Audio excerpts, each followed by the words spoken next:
মাননীয় সদস্যবৃন্দ, 2026-27 অর্থবছরের বাজেট সম্পর্কে সাধারণ আলোচনা অব্যাহত রয়েছে। বক্তব্য রাখার জন্য আহ্বান জানাচ্ছি মাননীয় সদস্য বিশ্বাস জাহাঙ্গীর আলম, নড়াইল 1। আপনার সময় 6 মিনিট।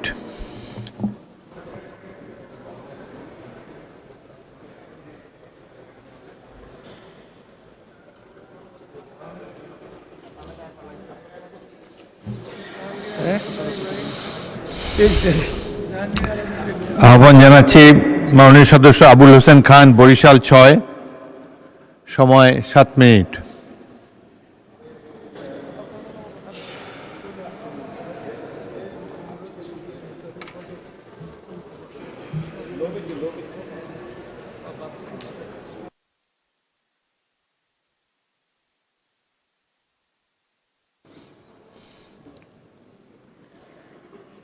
মাননীয় সদস্য মোহাম্মদ আব্দুল সালাম পিন্টু, টাঙ্গাইল 2।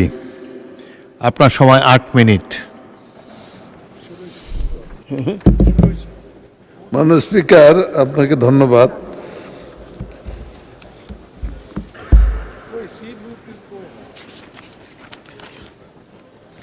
মাননীয় স্পিকার, আমরা টাঙ্গাইলের মানুষ এটা গল্প শুনতাম আর কি। মজলুম জননেতা মৌলানা ভাসানী বিভিন্ন সময়ে কাউকে কাউকে উদ্দেশ্য করে বলতেন, আমরা বাদশার জাত, আমরা বাঘের জাত। মাননীয় স্পিকার, এই বাজেটে বাঘের আওয়াজ পাওয়া যায়। মাননীয় স্পিকার, বাঘের আওয়াজ পাওয়া যায়। একটা ধ্বংসস্তূপের উপরে দাঁড়িয়ে যে বাজেট আমাদের মাননীয় প্রধানমন্ত্রীর নির্দেশনায় মাননীয় অর্থমন্ত্রী এই হাউসে উপস্থাপন করেছেন, এটা একটা ঐতিহাসিক এবং বাংলাদেশের মেরুদণ্ডকে সোজা করে দাঁড়ানোর বাজেট। মাননীয় স্পিকার, এই জন্য আমি মাননীয় প্রধানমন্ত্রী এবং অর্থমন্ত্রীকে আন্তরিকভাবে অভিনন্দন এবং ধন্যবাদ জানাই। মাননীয় স্পিকার, মাননীয় স্পিকার, শহীদ রাষ্ট্রপতি জিয়াউর রহমান যদি স্বাধীনতা ঘোষণা না করতেন, দেশের স্বাধীনতা কোন দিকে যাইতো বোঝা যায় না। মাননীয় স্পিকার, স্বাধীনতা আমরা পাইতাম কি পাইতাম না এটা এখন বলা যাবে না আর কি। ঠিক ঠিক একইভাবে তার সন্তান তারেক রহমান সাহেবই একমাত্র পারেন বাংলাদেশের অবস্থাকে ঘুরিয়ে দিতে এবং বাংলাদেশকে একটি শক্তিশালী ভিত্তির উপর দাঁড় করতে। মাননীয় স্পিকার, সেই হিসাবেই আজকের এই বাজেট মাননীয় উপস্থাপন করা হয়েছে। এই জন্য আমি আবারও দেশবাসীর পক্ষ থেকে এবং আমার এলাকার জনগণের পক্ষ থেকে মাননীয় প্রধানমন্ত্রী এবং অর্থমন্ত্রীকে অভিনন্দন এবং ধন্যবাদ জানাই। মাননীয় স্পিকার, ধন্যবাদ জানাই বিরোধী দলীয় সংসদ সদস্য সংরক্ষিত আসনের কয়েকজন অত্যন্ত সুন্দর এবং চমৎকার গঠনমূলক সমালোচনা করেছেন এবং অত্যন্ত ভালো বাজেটের পক্ষেও বলেছেন, বিপক্ষেও গঠনমূলক সমালোচনা করেছেন। এই জন্য তাদেরকেও আমি আন্তরিকভাবে ধন্যবাদ জানাই। মাননীয় স্পিকার,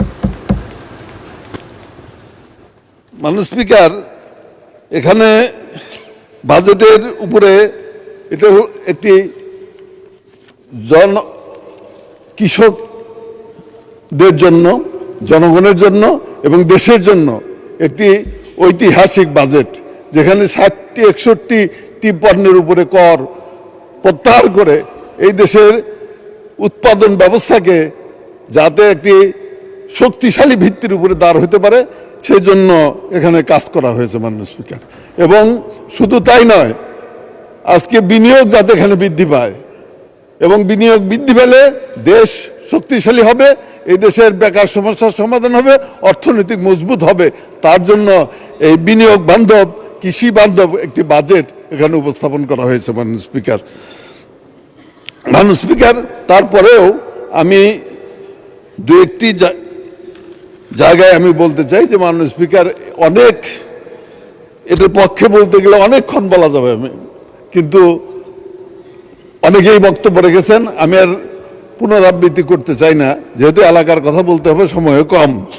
আমি দু একটি প্রস্তাব মাননীয় অর্থমন্ত্রীর কাছে দিতে চাই যে এখানে দু একটি জায়গায় ট্যাক্স কর কমানো যায় কিনা, যেমন সঞ্চয়পত্রের উপরে যে করটা ধরা হয়েছে মাননীয় স্পিকার 10%, এখানে কমিয়ে 5% রাখা যায় কিনা মাননীয় অর্থমন্ত্রীর কাছে আমি একটা অনুরোধ রেখে গেলাম আর কি।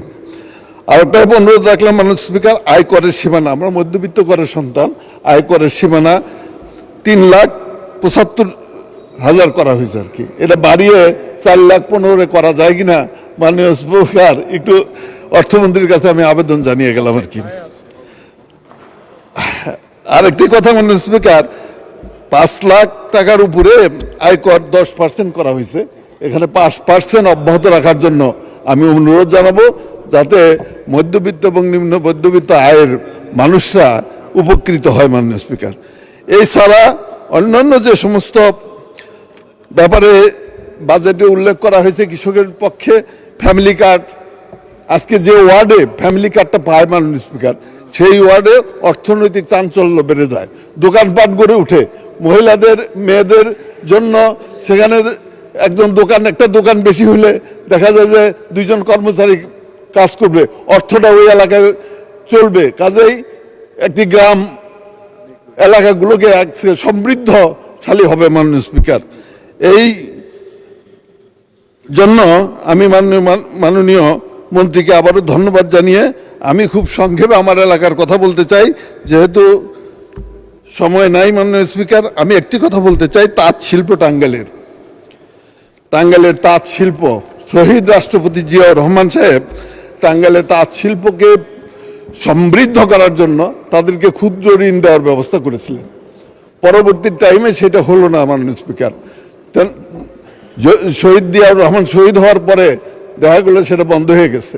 বেগম খালেদা জিয়া আবার শুরু করেছিলেন, তারপরে বিগত 15 বছর আবার এটা বন্ধ ছিল, যার কারণে আমাদের এই এলাকার তাঁতিদেরকে ভারত নিয়ে যায়, তাদেরকে দাদন দিয়ে ঘর বাড়ি তৈরি করে দিয়ে এবং এই যে তাঁত কিনে দিয়ে সেখানে নিয়ে গেছে, যার কারণে আজকে কলকাতায় কিন্তু তাঁতের টাঙ্গাইলের শাড়ি নামে বিখ্যাত আর কি একটা অঞ্চল মাননীয় স্পিকার, এবং তারা তাদের টাঙ্গাইলের শাড়ি হিসেবে বিদেশে রপ্তানি করে, আমাদের এই তাঁতিরা চলে গেছে। আমি অনুরোধ করব যাতে এই তাঁতি সমৃদ্ধ টাঙ্গাইলকে আমরা তাঁত শিল্পে টাঙ্গাইলের শাড়িতে মনোযোগ দিয়ে এখানে ক্ষুদ্র ঋণ এবং তাঁতিদেরকে যাতে তারা শক্তিশালীভাবে তাদের অর্থনীতিকে গড়ে তুলতে পারে, তার জন্য ব্যবস্থা করার জন্য আমি মাননীয় প্রধানমন্ত্রীর কাছে এবং অর্থমন্ত্রীর কাছে আমি মাননীয় স্পিকার অনুরোধ জানাচ্ছি।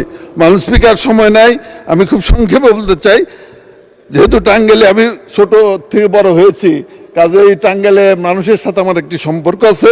আমার এলাকার পরেও আমি একটি কথা বলতে চাই, টাঙ্গাইলে মৌলানা ভাসানীর জন্ম, মৌলানা ভাসানীর বাসস্থান ছিল, মৌলানা ভাসানী টাঙ্গাইল পৌরসভার মধ্যে অবস্থান করতেন, কাজে টাঙ্গাইল পৌরসভাটাকে যাতে সিটি কর্পোরেশনে রূপান্তরিত করা হয় সেই জন্য আমি দাবি জানাবো মাননীয় স্পিকার। এটা জনগণের অত্যন্ত আবেগ এটার সাথে জড়িত। আরেকটি কথা বলবো, মাননীয় শিক্ষামন্ত্রী আছে কিনা জানি না, আমি অনুরোধ জানাবো যে মৌলানা ভাসানীর সমস্ত কিছুই হয়ে গেছে, 2টা প্রতিষ্ঠান, একটা স্কুল এবং একটা কলেজ তিনি প্রতিষ্ঠা করে গেছিলেন, সেটা সরকারি হয় নাই, অন্যান্যগুলো আমাদের নেত্রী বেগম খালেদা জিয়া করে দিয়ে গেছেন। এই 2টা প্রতিষ্ঠান যাতে সরকারি হয় আমি এটা দাবি জানাবো মাননীয় স্পিকার। আর আমার এলাকার জন্য দাবি জানাবো যে মাননীয় স্পিকার, আমার এলাকাতে 2টা মহিলা কলেজ আছে, একটা শহীদ জিয়া মহিলা কলেজ আর একটা মেহরুন্নেসা মহিলা কলেজ, এই 2টা মহিলা কলেজ যাতে। ধন্যবাদ মাননীয় সদস্য। পরবর্তী বক্তা মোহাম্মদ লুৎফর রহমান, টাঙ্গাইল 4, আপনার সময় 6 মিনিট।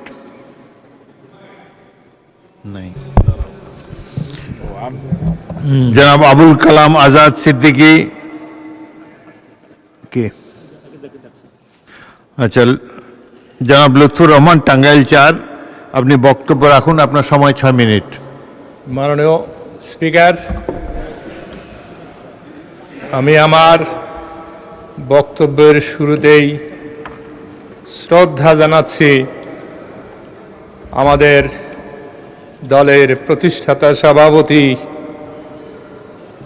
যিনি রাজনীতির ইতিহাসে এবং দেশের উন্নয়ন এবং জনগণের কল্যাণের স্বার্থে সর্বোচ্চ অবদান রেখেছেন এবং সর্বোচ্চ দ্রুত উন্নয়নের এক্সাম্পল তিনি রেখেছেন। আমরা তাই সেই মরহুম শহীদ রাষ্ট্রপতি জিয়াউর রহমানের সালাম জানাই। তিনি আমাদের বর্তমান চেয়ারম্যান, যে দুঃসময়ে, যে খারাপ সময়ে এসে এই দেশের হাল ধরেছেন, অর্থনীতির হাল ধরেছেন, অর্থনীতির একটা চ্যালেঞ্জের ফেস করছেন, ঠিক একইভাবে মরহুম শহীদ রাষ্ট্রপতি জিয়াউর রহমান একটা দুঃসময়ে এসে এই দেশকে ওনার দূরদর্শিতা, ওনার কঠোর পরিশ্রম এবং ঝুঁকি নিয়ে, মানুষের কল্যাণের জন্য যে ঝুঁকি নিয়ে যে সফলতা দেখিয়েছিলেন, তারই উত্তরাধিকারী হিসাবে আমরা মনে করি আমাদের বর্তমান চেয়ারম্যান জনাব তারেক রহমান সাহেব যে উদ্যোগ নিয়েছেন এবং আমাদের অর্থমন্ত্রী সার্বিক সহযোগিতায় যে সুন্দর একটা বাজেট দিয়েছেন, এজন্য আমি ওনাদেরকে ধন্যবাদ জানাচ্ছি। আমি একটা কথা বলতে চাই, আমাদের শহীদ রাষ্ট্রপতি জিয়াউর রহমানের উত্তরসূরি, আবার বলছি, আমাদের রাষ্ট্রনায়ক, আমাদের প্রধান চেয়ারম্যান যে উদ্যোগ নিয়েছেন, মানুষ অনেকেই বলে এই বাজেট নাকি অনেক বড় হয়েছে, এই বাজেট নাকি বাস্তবায়ন করা সম্ভব না। তা আমি বিশ্বাস করি আমাদের প্রাণপ্রিয় নেতার যে উদ্যোগ, জনগণকে যে উনি অনেক ভালোবাসেন, এই দেশের সার্বিক উন্নয়নের জন্য ওনার যে বড় চ্যালেঞ্জ, উনি দৃঢ় প্রত্যয় নিয়ে সেই কারণে এই নতুন এত বাজেট দিয়েছেন। আমরা একটা কথা মনে করি, বিশ্বাস করি, যদি লক্ষ্য ঠিক থাকে এবং মনোবল থাকে এবং দৃঢ় এবং যথেষ্ট চেষ্টা থাকে, যে কোনো লক্ষ্যকে চেষ্টা করলে সফল করা যায়। আমি তাই মনে করি এই বাজেটে যে টার্গেট লক্ষ্য রাখা হয়েছে, সেই লক্ষ্যগুলো যেভাবে এই 4 মাসে আমাদের প্রাণপ্রিয় নেতা যে অবদান রেখেছেন, যে উন্নয়নের তৎপরতা দেখাচ্ছেন, যেভাবে গ্রামে গঞ্জে মহল্লায় ঘুরে ঘুরে মানুষকে সম্পৃক্ত করছেন, আমার বিশ্বাস এই বাজেট সম্পূর্ণভাবে বাস্তবায়ন করা সম্ভব এবং বাংলাদেশের উন্নয়ন এবং বাংলাদেশের মানুষের কল্যাণের সার্বিক সফলতা উনি রাখতে পারবেন। আমার অনেক কিছু বলার ছিল, সময় নাই। আমি বিশেষ করে শিক্ষা খাত, স্বাস্থ্য খাত, বাণিজ্য এবং শিল্প খাত এবং কৃষি খাত, এই কয়েকটা খাতের উপরে আমার অনেক বক্তব্য ছিল। অনেক উন্নয়নের পরিকল্পনা করা হয়েছে। যদি আমাদের মাননীয় চেয়ারম্যান, অর্থমন্ত্রী এবং আমাদের মন্ত্রী সবাই মিলে যদি আমরা এই বাস্তবায়ন করতে পারি, আমার বিশ্বাস আগামী 5 বছরে বাংলাদেশ একটা উন্নয়নশীল দেশের পথে এগিয়ে যাবে, এটা আমি মনে প্রাণে বিশ্বাস করি। আমার এলাকার কিছু চাহিদা আছে, আমি সময় নাই, অন্য কথা বলতে পারলাম না। জানেন আমি এলেঙ্গাতে যমুনা ব্রিজের পূর্ব পার্শ্বে আমাদের 1 নম্বর দাবি, দ্বিতীয় যমুনা ব্রিজ আমরা চাই। আমরা এলেঙ্গা থেকে যমুনা ব্রিজ পর্যন্ত 8 লেনের রাস্তা চাই, যেখানে হাজার হাজার লাখ লাখ মানুষ প্রতিদিন এই যমুনা ব্রিজের এখানে জামে পড়ে থাকে। এলাঙ্গাটাকে সম্পূর্ণ কর্মকাণ্ডে বন্ধ হয়ে যায় এই ব্রিজের এই ব্যস্ততার কারণে। আমরা একটা যমুনা ব্রিজের এত ব্যস্ত এলাকা, যমুনা ব্রিজের পূর্ব পার্শ্ব, এখন টাঙ্গাইল শহরের চেয়েও এলাঙ্গাতে মানুষ কেন যেন বেশি বাসা বাড়ি এবং থাকার জন্য চেষ্টা করছে, যেহেতু যোগাযোগের বন্ধ। এখান থেকে জামালপুর, এখান থেকে ভুয়াপুর, এখান থেকে নর্থ বেঙ্গল, এলাঙ্গাট একটা কেন্দ্র হয়ে গেছে। তাই এলাঙ্গাতে আমরা একটা বিশ্ববিদ্যালয় চাই এবং একটা উন্নত হসপিটাল স্থাপনের দাবি করি। সঙ্গে সঙ্গে কালিহাতী উপজেলায় 2টা পৌরসভা, একটা এলেঙ্গা একটা কালিহাতী। এলেঙ্গা যেহেতু অত্যধিক উন্নত ব্যস্ত হয়ে গেছে, তাই এলেঙ্গা পৌরসভাকে আমরা একটা উপজেলা হিসাবে দাবি করি যে এখানে একটা উপজেলা স্থাপন করুক। যেটা ম্যাডাম খালেদা জিয়া যখন যমুনা রিসোর্টে যেতেন, আমার সুযোগ হয়েছে ওনার সঙ্গে বিভিন্ন সময়ে কথাবার্তা বলার জন্য। উনি বলেছিলেন এক মিটিংয়ে, এই যমুনা ব্রিজের পূর্বাঞ্চলকে এই চর এলাকায় একটা উন্নত এলাকায় পরিণত করা হবে। আমরা ভবিষ্যতে সেই চেষ্টা করব, এই আশ্বাস আমার কাছে উনি দিয়েছিলেন। আজকে তাই শ্রদ্ধা ভরে স্মরণ করি ম্যাডাম খালেদা জিয়াকে, তার ছেলে আজকে উনি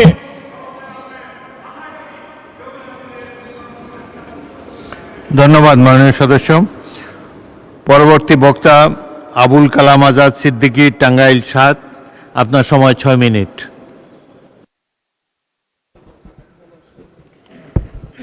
বিসমিল্লাহির রহমানির রহিম। মাননীয় স্পিকার, আপনাকে ধন্যবাদ। 2026-27 অর্থ বছরে মাননীয় প্রধানমন্ত্রী, সংসদ নেতা জনাব তারেক রহমান সাহেবের নেতৃত্বে মাননীয় অর্থমন্ত্রী জনাব আমির খুসরু মাহমুদ চৌধুরী সাহেব যে বাজেট পেশ করেছে, আমি 96 সালে যখন এমপি হয়ে সংসদে আসলাম, আমার নেত্রী বেগম খালেদা জিয়া ছিল বিরোধী দলের আসনে। বিরোধী দলের সংসদ সদস্য হিসাবে আমি প্রথম যে অভিজ্ঞতা অর্জন করেছি, মাননীয় স্পিকার, আপনিও সেই সংসদে ছিলেন, আপনি খুব ভালো করে জানেন। আমরা বিরোধী দলের আসনে বসে আমি দেখেছি আমাদের নেত্রী বেগম খালেদা জিয়ার মাইক বন্ধ করে দেওয়া হয়েছে। আর বর্তমান সময়কালে সংসদ নেতা তারেক রহমান সাহেব আমাদের নিয়ে, বিরোধী দলকে নিয়ে যেভাবে সংসদ আপনি চালাচ্ছেন, বিরোধী দলের নেতা যতবার দাঁড়িয়েছে, যতবার ফ্লোর চেয়েছে, আপনি ততবার ফ্লোর দিয়েছেন। বিরোধী দলের নেতারা এই বাজেট নিয়ে সংসদ সদস্যবৃন্দ যে কথাগুলো বলেছে, আপনারা অনেক অসত্য কথা বলে বাজারে জিনিসপত্রের দাম বাড়ানোর অপচেষ্টা করেছেন, এটা আমার মনে হয়েছে। জিনিসপত্রের দাম বাজেট ঘোষণা হওয়ার পর বাড়ে নাই মাননীয় স্পিকার। কোন জিনিসপত্রের দাম বাড়ানো হয় নাই, কোথাও কোনো বিদ্রুপ দেখানো হয় না এই বাজেট সম্পর্কে। অথচ এই বাজেট আপনাদের কাছে চানাচুর মার্কা বাজেট, এটা ঘাটতি বাজেট, এরকম অনেক মন্তব্য করেছেন আপনারা। এই বাজেটটা এবং আমাদের নির্বাচন, আমরা এই সংসদে কিভাবে আসলাম, কোন প্রেক্ষাপটে আসলাম, সময়টা কি ছিল, দেশের অবস্থা কি ছিল, সারা দেশ কি অবস্থায় ছিল, রাষ্ট্রীয় প্রতিষ্ঠানগুলো ধ্বংস করা হয়েছিল, নির্বাচন হবে কি হবে না, নির্বাচন কবে হবে, একটা অনিশ্চিতের মধ্যে আমরা ছিলাম। এক পর্যায়ে নির্বাচন হলো। নির্বাচনে আমরা যারা অংশগ্রহণ করেছি, আমরা মনে করি একটা সুন্দর, অবাধ, নিরপেক্ষ নির্বাচন হয়েছে। সেই নির্বাচনে আপনারা সরকারে আসার চেষ্টা করেছেন। বিরোধী দলের বন্ধুরা সরকারে আসার জন্য আপনারা জান্নাতের টিকিট বিক্রি করা শুরু করেছিলেন। হাজার হাজার কোটি টাকা আপনারা মাঠে ছেড়ে দিয়েছেন, রাষ্ট্রীয় ক্ষমতায় আপনাদের আসতে হবে। আল্লাহর মায়ের, দুনিয়ার ভাই, আপনাদের ওই জান্নাতের ভুয়া টিকিট জনগণের কাছে ধরা পড়েছে। ওই টিকিট কোনো কাজে লাগে নাই। মাননীয় স্পিকার, আমরা মনে করি আল্লাহ সব কিছু দেখে, সব কিছু শুনে, তিনি অন্তর্যামী। তাকে যদি কেউ ফাঁকি ঝুঁকি দিতে চায়, যদি কোনো ফাঁকি ঝুঁকি দিতে চায়, সেটা আল্লাহর কাছে সে ধরা পড়বে। ইসলাম যদি কেউ মনে করে যে ইসলাম আমাদের, ইসলাম আপনাদের নয়, ইসলামে আমাদের সকলের ইসলাম, মুসলমানের ইসলাম। আমরা ইসলাম ধর্মে যারা বিশ্বাস করি, আমরা আল্লাহকে বিশ্বাস করি, আল্লাহকে দেখে ভয় পাই, আমরা হিসাব করে চলার চেষ্টা করি। মাননীয় স্পিকার, এই সংসদে আমরা বসে বিরোধী দলের কাছ থেকে আমরা গঠনমূলক বক্তব্য শুনব। এই সংসদ ব্যতিক্রমধর্মী একটি সংসদ। অনেক গণনার পর, অনেক জীবন যাওয়ার পর, অনেকে পঙ্গু হওয়ার পর আমরা এই সংসদ পেয়েছি। এই সংসদ একটা দৃষ্টান্তমূলক সংসদ থাকবে, এটা আমি চাই। মাননীয় সংসদ নেতা তারেক রহমান বাংলাদেশের প্রধানমন্ত্রী হিসাবে দায়িত্ব পালন করতে গিয়ে তিনি যেটা দেখানো শুরু করেছেন, আমরা সেই পথে এখন হাঁটবো, হেঁটে আমরা বাংলাদেশকে সামনের দিকে এগিয়ে নিয়ে যাব। মাননীয় স্পিকার, আমার নির্বাচনী এলাকা টাঙ্গাইল ৭, এই এলাকার মানুষের দীর্ঘদিনের প্রাণের কিছু দাবি, প্রাণের কিছু কষ্ট আছে। সেই কষ্টগুলো মাননীয় স্পিকার আপনার মাধ্যমে বলে সেগুলোর সমাধান যাতে হয়, সেই জন্য কিছু কথা আমি বলবো। আমার এলাকা টাঙ্গাইল ৭ মির্জাপুরের দক্ষিণ অঞ্চল ওয়াসি ইউনিয়নের নাগরপাড়া মুস্তফাপুর রাস্তায় নাগরপাড়া ব্রিজের উপর, নাগরপাড়া নদীর উপর একটি ব্রিজ নির্মাণ করা ওই এলাকার মানুষের দীর্ঘদিনের প্রাণের দাবি। আরেকটি বিষয়, ঢাকা টাঙ্গাইল মহাসড়কে পাকুল্লা সাটিয়াচূড়া রাস্তায় রাস্তার এক পাশে কবর, এক পাশে গার্লস স্কুল এবং কলেজ শিক্ষা প্রতিষ্ঠান। এই রাস্তা পারাপার করতে গিয়ে মাঝে মাঝে দুর্ঘটনা ঘটে। ওখানে একটি ওভার ব্রিজ প্রয়োজন এবং পুষ্টকামড়ি নামক স্থানে, চরপাড়া নামক স্থানে একটি ওভার ব্রিজ করা দরকার। ওখানে মাঝে মাঝে দুর্ঘটনা হয়ে থাকে। থানা হেডকোয়ার্টারে একটি ফ্লাইওভার আছে। ফ্লাইওভারের নিচে একটি মাত্র পকেট গেট করা হয়েছে, যেটাকে আমরা আন্ডারপাস বলি। ওখানে সিঙ্গেল আন্ডারপাস করার কারণে প্রতিনিয়ত ঢাকায় কত যানজট, তার চেয়ে বেশি যানজট ওখানে হয়ে থাকে ওই বাইপাসে, মির্জাপুর বাইপাসে। সেখানে ডাবল আন্ডারপাস করার জন্য আমি আবেদন জানাচ্ছি মাননীয় স্পিকার। ধন্যবাদ। ধন্যবাদ মাননীয় সদস্য। পরবর্তী বক্তা মোহাম্মদ ফরিদুল কবির তালুকদার, জামালপুর ৪। আপনার সময় ৬ মিনিট। বিসমিল্লাহির রহমানির রহিম। ধন্যবাদ মাননীয় স্পিকার, আমাকে বাজেটের উপর আলোচনার সুযোগ দেওয়ার জন্য অসংখ্য ধন্যবাদ। আমি প্রথমে শ্রদ্ধার সঙ্গে স্মরণ করছি যিনি দেশ এবং জনগণের জন্য, কল্যাণের জন্য কোনো আপোষ করেননি, উনি আজকে আমাদের মাঝে নেই। ওনার রুহের মাগফিরাত কামনা করছি আমাদের দেশমাতা বেগম খালেদা জিয়া।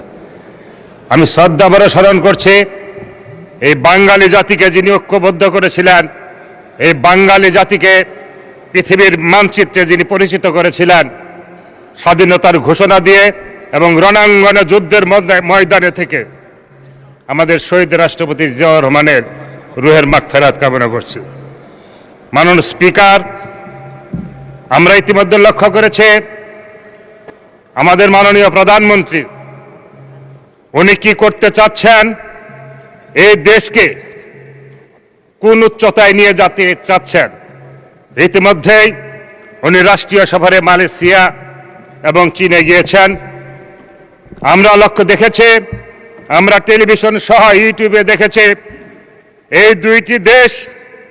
এই দুইটি দেশের প্রধানমন্ত্রী সহ উচ্চপদস্থ কর্মকর্তারা আমাদের মাননীয় প্রধানমন্ত্রীকে যেভাবে সহযোগিতার আশ্বাস দিয়েছেন, যেভাবে তাকে সম্মানিত করেছেন, এই দেশবাসী আশান্বিত হয়েছে আগামী দিনে একটি সমৃদ্ধ বাংলাদেশ জনাব তারেক রহমানের নেতৃত্বে একটি সমৃদ্ধ বাংলাদেশ গড়ে উঠবে।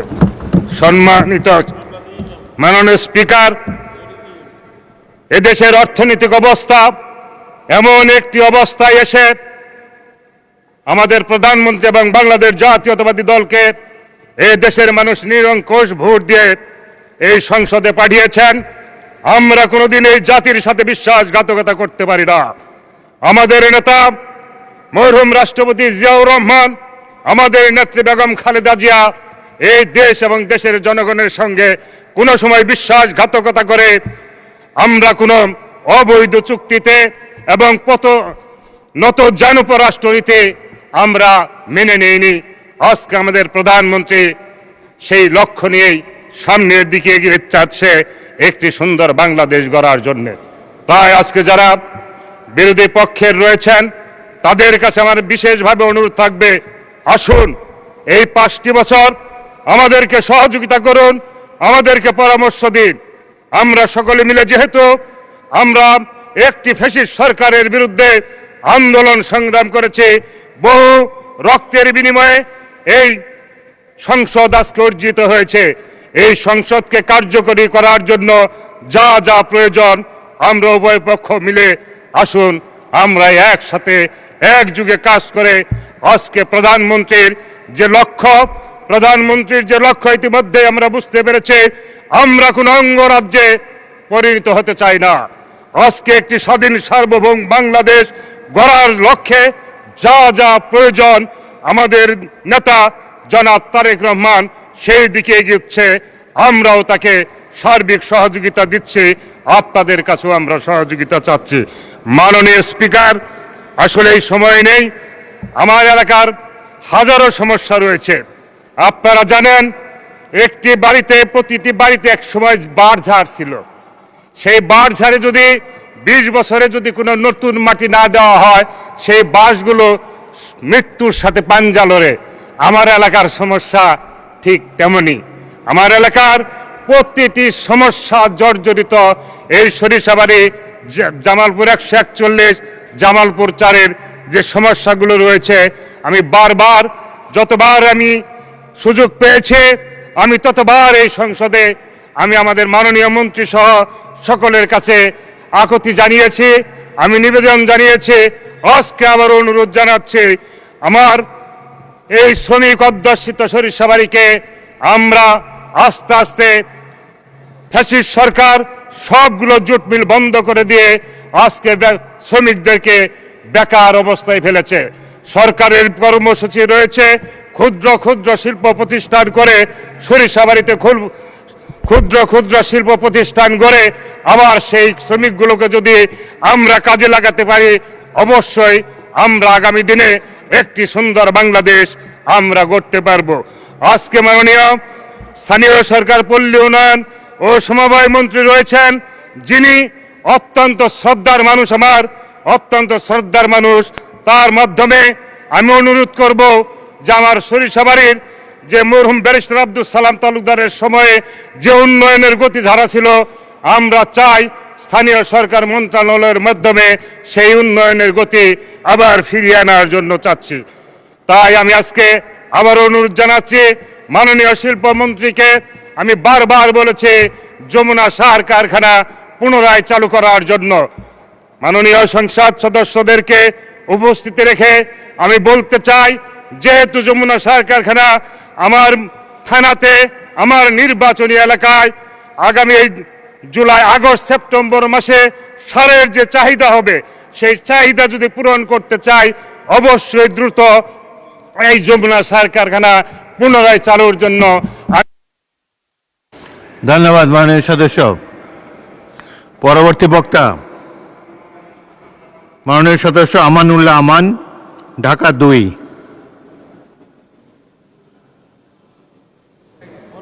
বক্তব্য রাখবেন? আমি আপনার নাম তালিকায় দিয়েছে। আমি নাম দেইনি। এই তালিকায় দেখি 40% অ্যাবসেন্ট। আমার জানি না। আপনি প্রস্তুত না? ঠিক আছে, পরে বলবেন।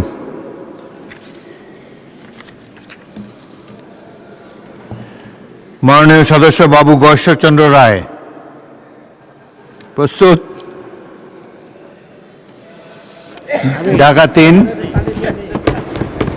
আপনার সময় 12 মিনিট। মাননীয় স্পিকার, আপনাকে ধন্যবাদ। আপনি বারবার এই সংসদে, আমি প্রথমবার বাজেট অধিবেশনের বক্তব্য বোধহয় আমার প্রথমবার। আমি অন্যের মতো বলতে পারলাম না, আমি জানি না, আসলে আমি জানি না যে আমাকে বক্তব্য দিতে হবে। আপনি যেহেতু নাম ডাকছেন, আপনার সম্মানে অবশ্যই আমার কথা আমি বলবো। মাননীয় স্পিকার, বাজেটের আকার দিয়ে কিন্তু বাজেট সঠিক ব্যাঠিক নির্ণয় করা যায় না। কারণ বাজেটে দেওয়ার পিছনে কিছু দর্শন থাকে, কিছু লক্ষ্য থাকে। আমি দেশটাকে কোন দিকে নেব এবং জাতিকে কি সুবিধা দিব, জনগণের আকাঙ্ক্ষা পূরণ করতে গেলে আমার কি কি দরকার, সেই লক্ষ্যেই বাজেটটা হয়।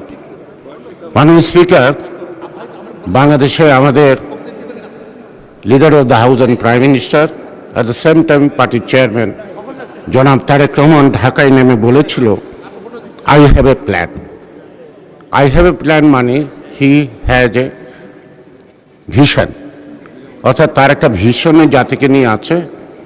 তার কিছু দৃশ্যমান আমরা কর্মকাণ্ডের মধ্যে দেখতে পাচ্ছি। সেই ভিশনকে সামনে রেখেই মাননীয় অর্থমন্ত্রী এই বাজেটটি প্রণয়ন করেছেন, বাজেটটি সাজিয়েছেন। কারো কারো ভাষায় বাজেটটি অধিক, অর্থাৎ অনেক বড়। যারা কথা বলছেন তাদের উদ্দেশ্যে বলতে চাই, গত অধিবেশনে যত সংসদ সদস্য, মাননীয় সংসদ সদস্য বক্তব্য রেখেছেন, তারা প্রত্যেক এলাকার জন্য উন্নয়ন, স্কুল, কলেজ, মসজিদ, মাদ্রাসা, hospital, university, medical college, 150-200 mile পাকা রাস্তা, এটির ব্যয় হিসাব করলে আমার মনে হয় বাজেটটা হওয়া উচিত ছিল কমপক্ষে 30 লক্ষ কোটি টাকা। যদি 30 লক্ষ কোটি টাকা বাজেটটা হতো, তাহলে হয়তো এই জনপ্রতিনিধিদের গলা ভিজতে পারত, কিন্তু তৃষ্ণা মৃত্যু না। সুতরাং বাজেটটি বড় হয়নি।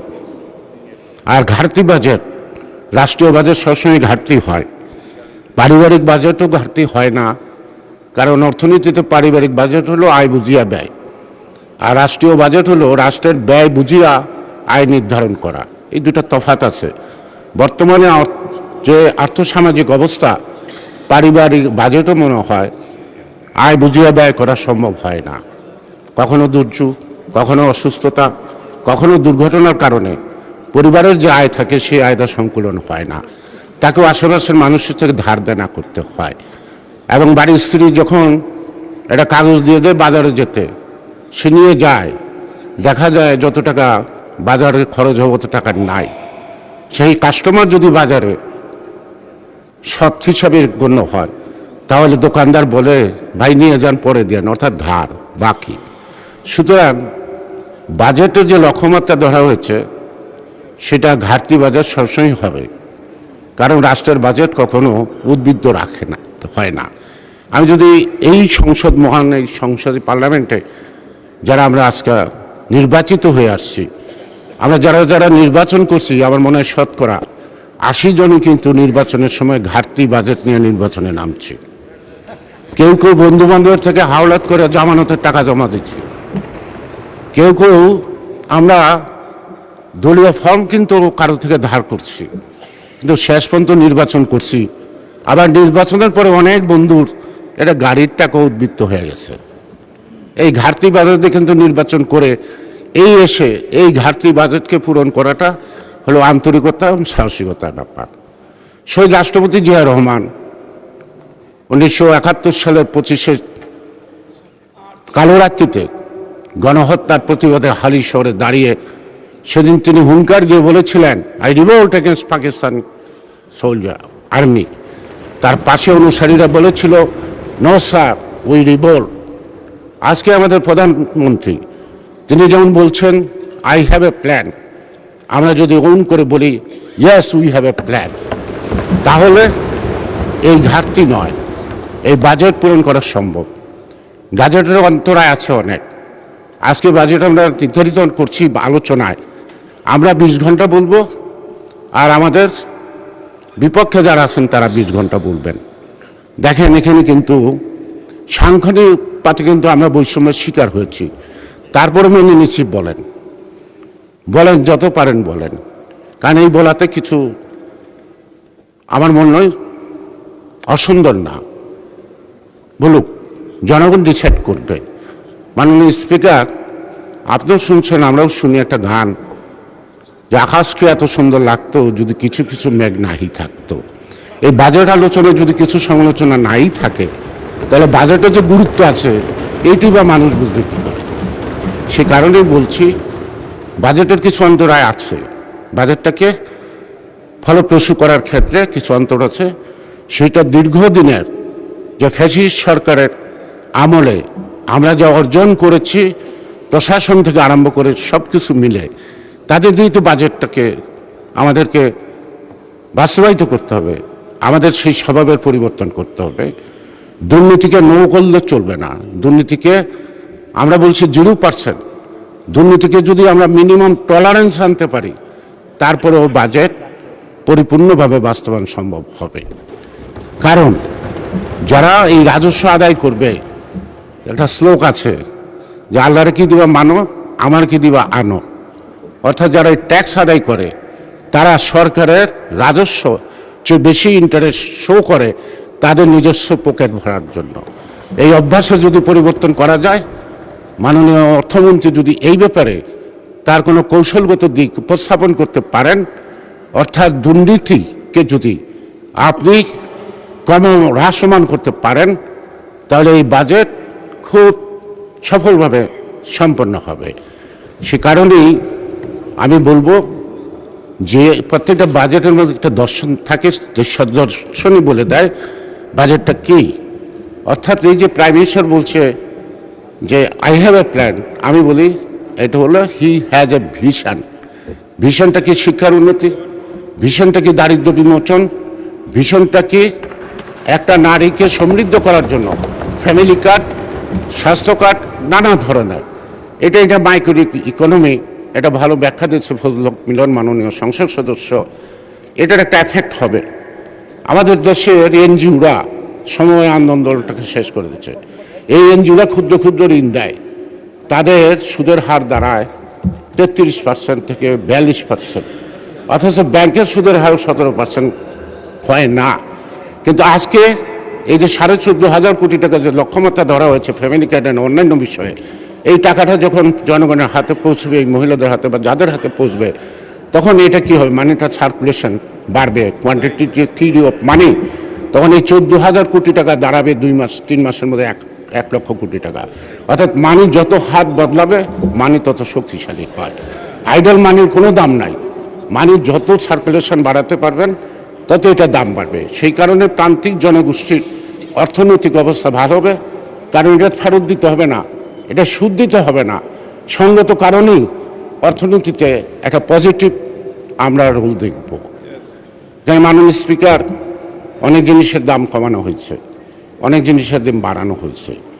একটা জিনিসের দাম আমার কাছে কেমন যেন মনে হয়, একটা রিক্সাওয়ালা বলতেছিল যে স্যার, আমরা অনেকক্ষণ পরিশ্রম করে মাঝে মাঝে একটা বিড়ি টানি, একজন দুজনে, এই বিড়ির উপর ট্যাক্সটা আপনারা কম রাখলে কি ক্ষতি হয়ে যেত?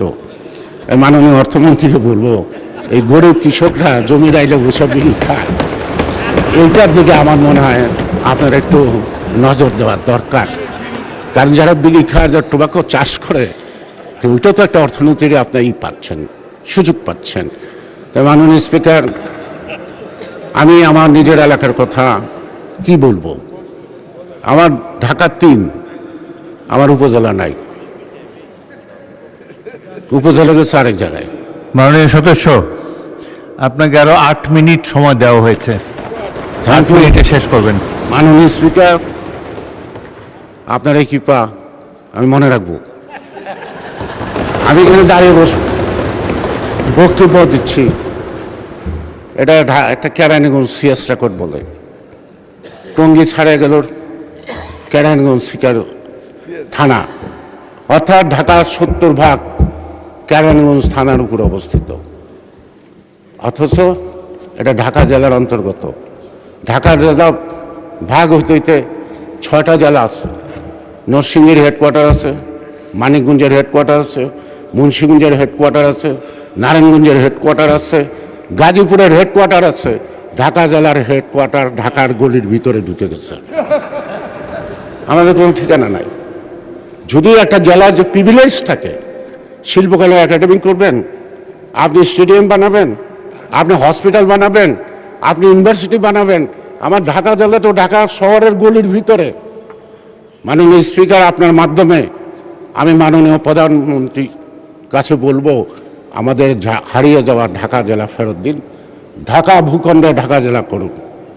তার জন্য উচ্চ পর্যায়ে সংশ্লিষ্ট মন্ত্রণালয়ের মাধ্যমে একটি কমিশন গঠন করে সমীক্ষার মাধ্যমে কোনটা কোন জায়গায় মানানসই, কোন জায়গায় হেডকোয়ার্টার হবে, কোন জায়গায় ইউনিভার্সিটি হবে, কোন জায়গায় স্টেডিয়াম হবে, কোন জায়গায় কোনটা হবে। কারণ ক্রমবর্ধমান এখন ঢাকার আরবানাইজেশন হচ্ছে অপরিকল্পিত। এই অপরিকল্পিত আরবানাইজেশন একসময় ঢাকা জেলার মানুষকে দুর্ভোগে পড়তে হবে। সেই কারণে এখন থেকে যদি ঢাকা জেলার সীমানা নির্ধারণ করে ঢাকার মধ্যে সকল সুবিধা নেওয়া হয়, তাহলে ভবিষ্যতে এই যে ঢাকা শহরের যে বিকল্প আরেকটি শহর গড়ে উঠছে ইতিমধ্যে বা গড়ে উঠছে, তাহলে সেই শহরটা হবে পরিকল্পিত বসবাসের উপযোগী। তখন ঢাকা শহরের চাপটা স্বাভাবিক কারণে সেখানে কমে যাবে। সে কারণেই মাননীয় স্পিকার, আমার এটা প্রধান দাবি। আর অন্যান্য বিষয়ে বলার ইচ্ছা ছিল, যেহেতু সময় আমাদের কম, কারণ বিরোধিতা করার জন্য অর্ধেক সময় যেহেতু আমরা বিরোধী দলকে দিচ্ছি, আর ওনাদের জন্ম বাংলাদেশের বিরোধিতা থেকে, এটাই ওনাদের সৌন্দর্য, এটাই ওনারা করবে, এটাই স্বাভাবিক। এটা নিয়ে মাথা নষ্ট করার কোনো দরকার নাই। মাননীয় স্পিকার, আপনাকে আরো আসছে, হ্যাঁ, থ্যাংক ইউ। মাননীয় স্পিকার, আমরা একটু আগে আমাদের মাননীয় সংসদ সদস্য অভিজ্ঞ কয়েকবার আন্দোলিপ রহমান পার্থ আজকে অর্থনীতির উপর অনেক সুন্দর বক্তৃতা দিচ্ছে। তার বক্তব্যে ইসলামিক ব্যাংক অর্থাৎ ইসলামিক সিস্টেমে যে ব্যাংকগুলির যথেষ্ট তিনি গুরুত্ব আরোপ করেছেন। স্বাধীন বাংলাদেশ ন্যাশনালিস্ট পার্টি, বাংলাদেশ মানে বিএনপি, যার লক্ষ্য, উদ্দেশ্য, আদর্শ ধর্মীয় মূল্যবোধ, এখানে পার্টিকুলার কোনো ধর্মের কথা বলা হয়নি, যত ধর্মের লোক আছে তাদের মূল্যবোধকে আফোল্ড করা। আমি একটা ইসলামিক ব্যাংক এর ডাইরেক্টর, এখন জামাত ইসলাম করে, এক করতো না, তাকে একদিন একটা চাকরির জন্য বললাম যে তোমার ব্যাংকে একটা চাকরি দাও। তো বললো দাদার নামটা পাঠিয়ে দেন।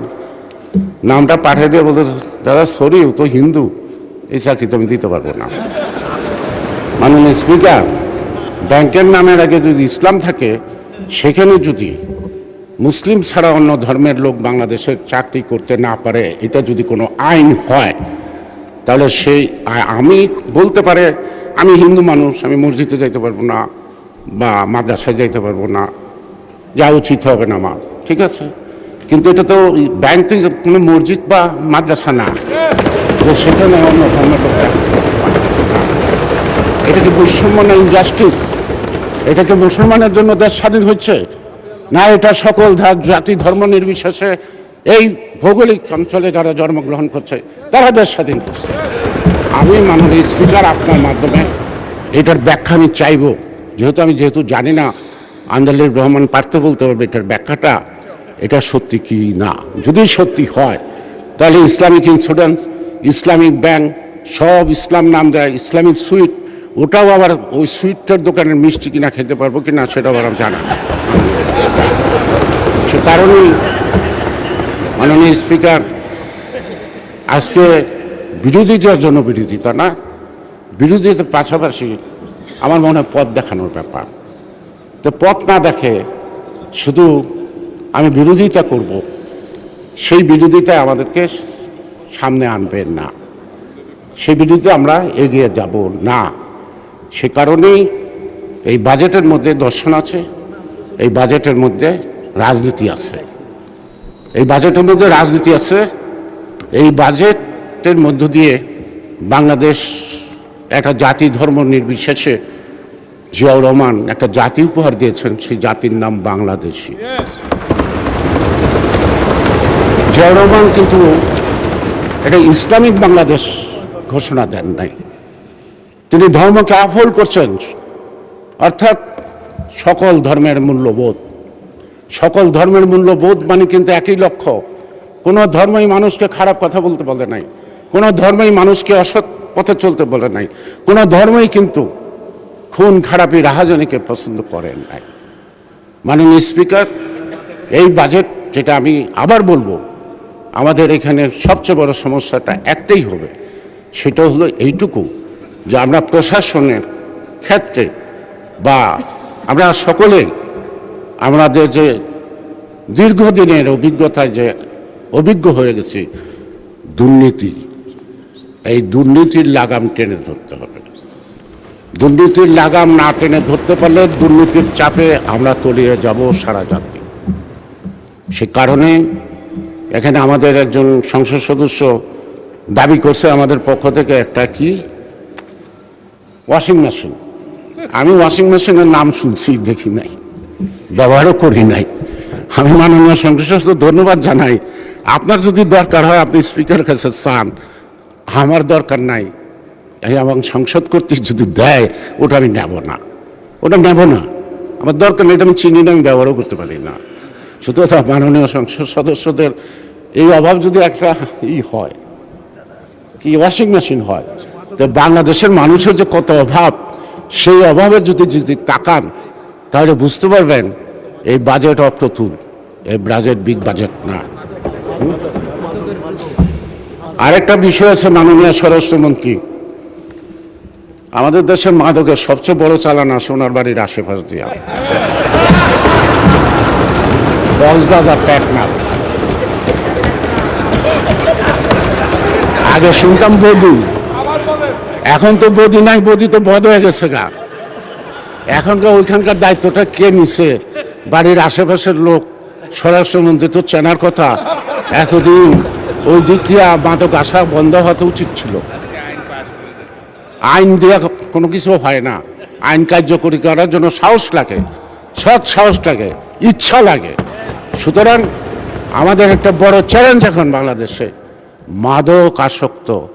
এই আমার এলাকায় মানে ঢাকা 3 একটা হসপিটালে সাইনবোর্ড লেখা আছে, আমাদের মাননীয় সাবেক মন্ত্রী মোশাররফ ভাই, তার নাম লেখা আছে, এখানে উদ্বোধন করছেন এবং আমানুল্লাহ মান সাহেব উপস্থিত ছিলেন।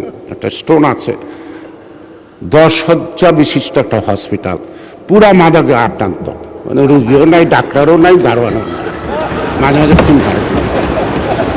একটা নির্বাচনী এলাকার মধ্যে 10 শয্যা বিশিষ্ট একটা হসপিটাল আছে। কি গর্ব আমাদের, কি অহংকার, আমরা কত আগাচ্ছি, কত কিছু করে ফেলেছি দেশের জন্য।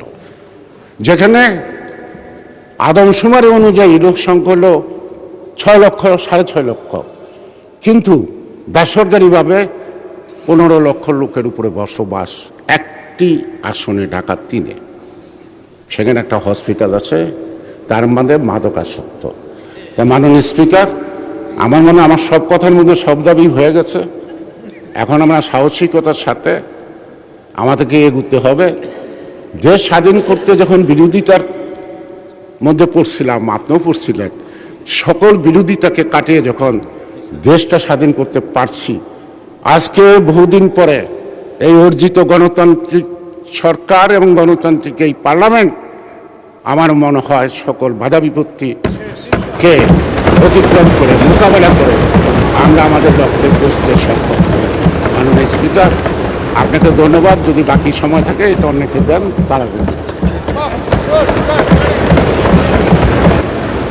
ধন্যবাদ মাননীয় সদস্য। পরবর্তী বক্তা মাননীয়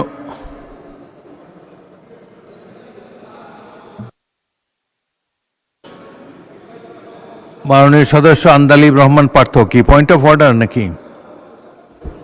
আমি বলতে চাচ্ছিলাম মাননীয় স্পিকার, উনি একটা সেন্সিটিভ ব্যাপার উঠিয়েছে। আমি 2টা মিনিট সময় নেব, আমি একটু ক্লিয়ার করে দেবো মাননীয় স্পিকার, যেহেতু আমার নাম রেফার করেছেন, এটা সবার জন্য। 2টা মিনিট সময় নেব, যদি আপনি একটু আমাকে একটু পারমিশন দেন। হ্যাঁ, এটা উনি আপনার কাছ থেকে কেন জানতে চাইলেন? আপনি তো ইসলামী ব্যাংকের কিছু না। না, আমার আগের বক্তব্যে এই ব্যাপারটা ছিল, যেহেতু উনি রেফার করেছেন, তাই যেটা একটা ভুল মেসেজ যায় আর কি, যে ইসলামিক ব্যাংকিং এর আচ্ছা, 2 মিনিটে বলুন। আমি জাস্ট 2 মিনিট একটু ক্লিয়ার করে দিই। please. মানে সংসদ, আপনাকে অনেক ধন্যবাদ। না, ইসলামিক ব্যাংকিং পৃথিবীতে এখন নন মুসলিমদের মধ্যেও অনেক বেশি পপুলার হয়ে যাচ্ছে। এটা আপনারা জানেন, আমরা সবাই জানি। তো সুতরাং এরকম কোনো এমবার্গো আমাদের নেই, কিন্তু কোনো ইসলামিক ব্যাংকের বোর্ড যদি ওরকম ধরে তাদের নিজস্ব পলিসি করে সেটা সম্পর্কে আমার আইডিয়া নেই, বাট আমার ধারণা যে কেউ চাকরি করতে পারে ইসলামী ব্যাংকে। তবে যেহেতু ইসলামী ব্যাংকের কথা ইসলামের একটা অংশ এবং রিবাকে হারাম করা হয়েছে কোরআনে, আই এম শিওর যারা বোর্ডে বসবে তারা ইসলামিক ভ্যালুটা আপহোল্ড করবে, এবং আমার ধারণা ওখানে মনে হয় না কোনো নন মুসলিমের স্থান ওখানে থাকবে, আমার ধারণা যেটা। কিন্তু চাকরি যে কেউ করতে পারে এবং it is becoming extremely popular all over the world. আপনাকে ধন্যবাদ মাননীয় স্পিকার। আমি লক্ষ্য করেছি এই সংসদে অনেক অনুমান নির্ভর কথাবার্তা হয়। বাবু গয়েশ্বরচন্দ্র রায়, আপনাকে রেফার করার কোনো কিছুই না, আপনি ইসলামী ব্যাংকের কোনো কর্মকর্তা না, ইসলামী ব্যাংক সম্বন্ধে কোনো ধারণা নাই। এই ব্যাপারে ইসলামী ব্যাংকের গভর্নিং বডির কেউ যদি এখানে থাকে উনি দাঁড়িয়ে হয়তো বলতে পারতেন, যার এই ব্যাংক পরিচালনা সম্পর্কে যার অভিজ্ঞতা আছে। আর যে বিষয়টা অত্যন্ত সেন্সিটিভ, এটা কমিউনাল ইস্যু এখানে রেজ করা হয়েছে। মাননীয় সদস্য শাহজাহান চৌধুরী, কিসের উপরে বলবেন আপনি? মাননীয় স্পিকার, আপনাকে অসংখ্য ধন্যবাদ। আমাদের সম্মানিত মাননীয় সংসদ সদস্য সিনিয়র লিডার গয়েশ্বরচন্দ্র রায়, ওনার সাথে আমার ব্যক্তিগত অত্যন্ত গভীর এবং মধুর সম্পর্ক। উনি আমার এলাকাতেও নির্বাচনী এলাকায় বেশ কয়েকবার গিয়েছেন এবং আমার সাথে উনি যখন 1991 সালে পয়েন্টে আসেন মাননীয় সদস্য, মাননীয় পয়েন্টে স্পিকার, আসেন। আমার কথা হলো উনি একটা রেফারেন্স দিয়েছেন যে আমাদের হিন্দু সম্প্রদায়ের একজন হিন্দুর জন্য উনি চাকরি চেয়েছেন, চাকরি দেন নাই। এটা কখন কোন অবস্থায় হয়েছে সেটার বর্ণনা নেই, কিন্তু আমি স্পষ্টভাবে বলতে চাই ইসলামী ব্যাংক জাতি ধর্ম নির্বিশেষে হিন্দু মুসলিম বৌদ্ধ খ্রিস্টান সমস্ত লোকের সংযোগ লেনদেন এবং চাকরি ওই ব্যাংকে ছিল। আপনারা খোঁজ নিলেই আমার সম্মানিত গয়েশ্বরচন্দ্র রায় বাবু, আমার নিজ এলাকা তো অনেক হিন্দু ইসলামী ব্যাংকে চাকরি করেছে মাননীয় স্পিকার। এটাই আমার সংশোধনী। ধন্যবাদ মাননীয় স্পিকার। পরবর্তী বক্তা মাননীয় প্রতিমন্ত্রী ইয়াসির খান চৌধুরী, ময়মনসিংহ ৯। আপনার সময় ৮ মিনিট। বিসমিল্লাহির রহমানির রহিম। মাননীয় স্পিকার, আপনাকে ধন্যবাদ। মাননীয় স্পিকার, আমি এই মহান সংসদে দাঁড়িয়ে গভীর শ্রদ্ধার সাথে স্মরণ করছি মহান স্বাধীনতার ঘোষক শহীদ রাষ্ট্রপতি জিয়াউর রহমানকে। আমি শ্রদ্ধার সাথে স্মরণ করছি বারবার নির্বাচিত সাবেক প্রধানমন্ত্রী, আপসীর নেত্রী, দেশনেত্রী মরহুমা বেগম খালেদা জিয়াকে। আমি স্মরণ করি আমার মরহুম পিতা এই মহান সংসদের সদস্য ছিলেন, নন্দাইলের জনগণ যাকে বারবার নন্দাইল থেকে নির্বাচিত করেছিলেন, মরহুম আনোয়ারুল হোসেন খান চৌধুরীকে। আমি স্মরণ করি আমার মাতাকে,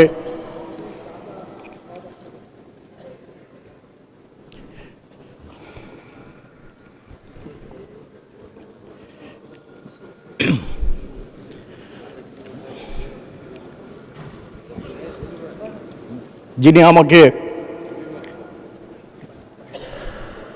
লালন পালন করে আজকে এই পর্যায়ে আসার জন্য আমাকে শিক্ষায় শিক্ষিত করেছেন। মাননীয় স্পিকার,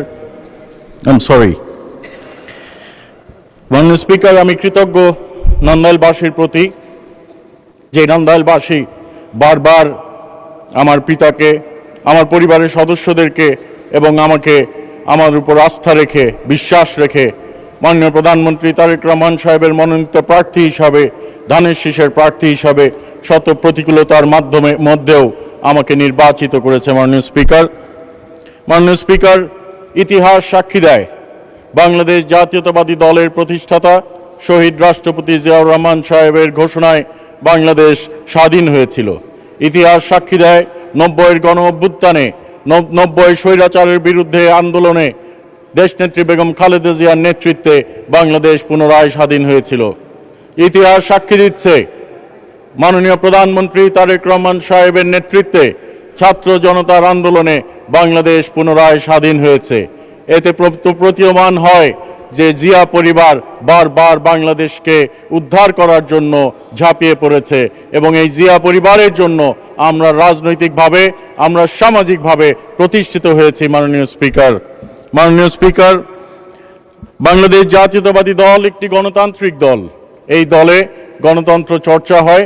এই দলে আমরা দেখেছি আমাদের সংসদীয় দলের সভায় মন্ত্রী সাহেবদেরকে, মাননীয় মন্ত্রী সাহেবদেরকে বিভিন্ন প্রশ্নের সম্মুখীন হতে হয়, আমাদের প্রশ্নগুলোর উত্তর মাননীয় সংসদ সদস্যদের সামনে দিতে হয়। সেই ধারা অব্যাহত রাখার জন্য আমাদের মাননীয় অর্থমন্ত্রী যেই বাজেট ঘোষণা করেছেন সেই বাজেটের বইটি আমি কভার টু কভার পড়েছি, এই আশায় যে দেখি এখানে কোনো ভুল, এখানে কোনো কিছু পরিবর্তন করা যায় কিনা। মাননীয় স্পিকার, আমি গর্বের সাথে বলতে পারি আমাদের স্মার্ট, ইন্টেলিজেন্ট, এক্সপিরিয়েন্স অর্থমন্ত্রী যেই বাজেট ঘোষণা করেছেন, এই বাজেট শুধু সময়োপযোগী নয়, এই বাজেট শুধু এই জনগণের কল্যাণে নয়, এই বাজেট শুধু মানবিক বাজেট নয়, এই বাজেট একটি সুদূর প্রসারী প্ল্যান, যে প্ল্যানের মাধ্যমে বাংলাদেশকে স্বাবলম্বী করে তোলা যাবে। মাননীয় স্পিকার, এই প্ল্যান, এই বাজেটের মাধ্যমে সারা বাংলাদেশ দাঁড়িয়ে যাবে, যে বাংলাদেশ 17 বছর নিজের পায়ে দাঁড়াতে পারেনি, যেই বাংলাদেশে 17 বছর লুটপাট চলেছে, যেই বাংলাদেশে 17 বছর বাংলাদেশের অর্থনীতি, বাংলাদেশের শিক্ষানীতি, বাংলাদেশের প্রতিটি সেক্টরকে পরিকল্পিতভাবে ধ্বংস করে দেওয়া হয়েছে, সেই সেক্টরগুলি আবার পরিপূর্ণভাবে দাঁড় করানোর জন্য এই সুন্দর বাজেট ঘোষণা করা হয়েছে। মাননীয় স্পিকার, বহু বছর আগে একজন আমাকে বলেছিলেন যে সকলেই বেহেশতে যেতে চায় কিন্তু কেউ মরতে চায় না। সকলেই উন্নয়ন চাচ্ছেন এলাকায়, কিন্তু বলেন বাজেটটা অনেক বেশি হয়ে গেছে। যদি উন্নয়ন চান, বাজেট বরাদ্দ তো বেশি হতে হবে। বাসায় আপনি বাজেট যদি করে ডাল ভাতের আর খেতে চায় বিরিয়ানি, সেটা তো চলবে না। মাননীয় স্পিকার, মাননীয় speaker, we have to read between the lines. আমাদের অপোজিশন মেম্বার্স তারা বারবার বলেন অমুক হাসপাতাল করে দেন, অমুক রাস্তা করে দেন। তার মানে কি তাদের আসলে আস্থা আছে আমাদের সরকারের প্রতি, আমাদের আস্থা আছে আমাদের অর্থমন্ত্রীর প্রতি, যার জন্য তারা বারবার বলেন এগুলা করে দেন, কারণ তারা জানেন আমরা উন্নয়নগুলা বাস্তবায়ন করতে পারবো। মাননীয় স্পিকার, মাননীয় স্পিকার, নির্বাচনের আগে আমরা যখন ফ্যামিলি কার্ড, কৃষি কার্ড, কৃষক কার্ড সহ বিভিন্ন প্রণোদনা নিয়ে জনগণের কাছে গেছিলাম, আমাদেরকে বলা হয়েছিল আমরা নাকি ভুয়া কার্ডের স্বপ্ন দেখাচ্ছি, কিন্তু এখন দেখা যায় এই কার্ডগুলাই অপোজিশনের মেম্বার সহ অনেকে এই কার্ডগুলোর জন্য উদ্গ্রীব হয়ে আছেন। এতে প্রতীয়মান হয় যে আমাদের মাননীয় প্রধানমন্ত্রী তারেক রহমান সাহেব যে প্ল্যানের কথা বলেছিলেন, এই প্ল্যানটা মুখে না হলেও তারা বুকে ধারণ করেন। মাননীয় স্পিকার, এই ফ্যামিলি কার্ড শুধু 2,2500 টাকা মাসে একটি পরিবারকে দিবে এবং এই পরিবার স্বাবলম্বী হবে, শুধু তাই নয়, এটির একটি রিপেল এফেক্ট আছে। এই টাকাটা যখন গ্রামের মুদির দোকানে, গ্রামের ওষুধের দোকানে, বাজারে খরচ হবে, তখন এই অর্থনীতি, সেখানেও অর্থনীতির চাকা ঘুরবে, সেখানেও তারা স্বাবলম্বী হতে পারবে এবং আস্তে আস্তে সারা বাংলাদেশে যখন এটা ছড়িয়ে যাবে, 40 লক্ষ পরিবারকে এই কার্ড দেওয়া হবে, তখন ইনশাল্লাহ ওয়ান ডে বাংলাদেশ নিজের পায়ে শক্ত হয়ে দাঁড়াতে পারবে। মাননীয় স্পিকার, মাননীয় স্পিকার, আমার মন্ত্রণালয় নিয়ে আমি খুব সংক্ষেপে বলতে চাই, কিন্তু আপনি যেহেতু বলেছেন সময় চাহিয়া লজ্জা না দিতে, সময় চাহিয়া লজ্জা দিব না। মাননীয় স্পিকার, আমরা ছোটবেলা মনে হয় একটু সফট ছিলাম, আমাদের বেড়ে ওঠা বা আমাদের যেই পারিপার্শ্বিক যেই আমাদের আচার আচরণ ছিল, ইট ওয়াজ ভেরি সফট। এখন লক্ষ্য করা যাচ্ছে আমাদের এই সফটনেসটা আমাদের ইউথ থেকে হারিয়ে যাচ্ছে। মাননীয় প্রধানমন্ত্রী আমাদেরকে, আমরা যখন সরকার পরিচালনার দায়িত্বে আসলাম, আসার পরপরই আমাদেরকে একটি দায়িত্ব দিলেন এবং দায়িত্ব দিলেন যে এই সফটনেসটা আমরা কিভাবে জাগ্রত করতে পারি। আমাদের মন্ত্রণালয়ের মাধ্যমে আমরা বিভিন্ন রকম রিলস সহ আমরা প্রোগ্রাম নিয়েছি, কর্মসূচি হাতে নিয়েছি, যেগুলো আমাদের ইউথদেরকে, আমাদের শিশুদেরকে সহযোগিতা করবে আমাদের এই সফটনেস এবং ট্রেনিং, অ্যাওয়ারনেস এবং বড়দের ছোটদের এমনকি পশু পাখির প্রতি আমাদের যে মমতাবোধ আছে সেটা যেন ফিরে আসে। মাননীয় স্পিকার, মাননীয় স্পিকার, সময় সংক্ষেপ, আমি শুধু একটি কথা বলে শেষ করতে চাই। আমরা জানি অনেকেই এবং সারা বাংলাদেশ আজকে ওয়ার্ল্ড কাপ ফুটবল 2026 দেখতে পাচ্ছে।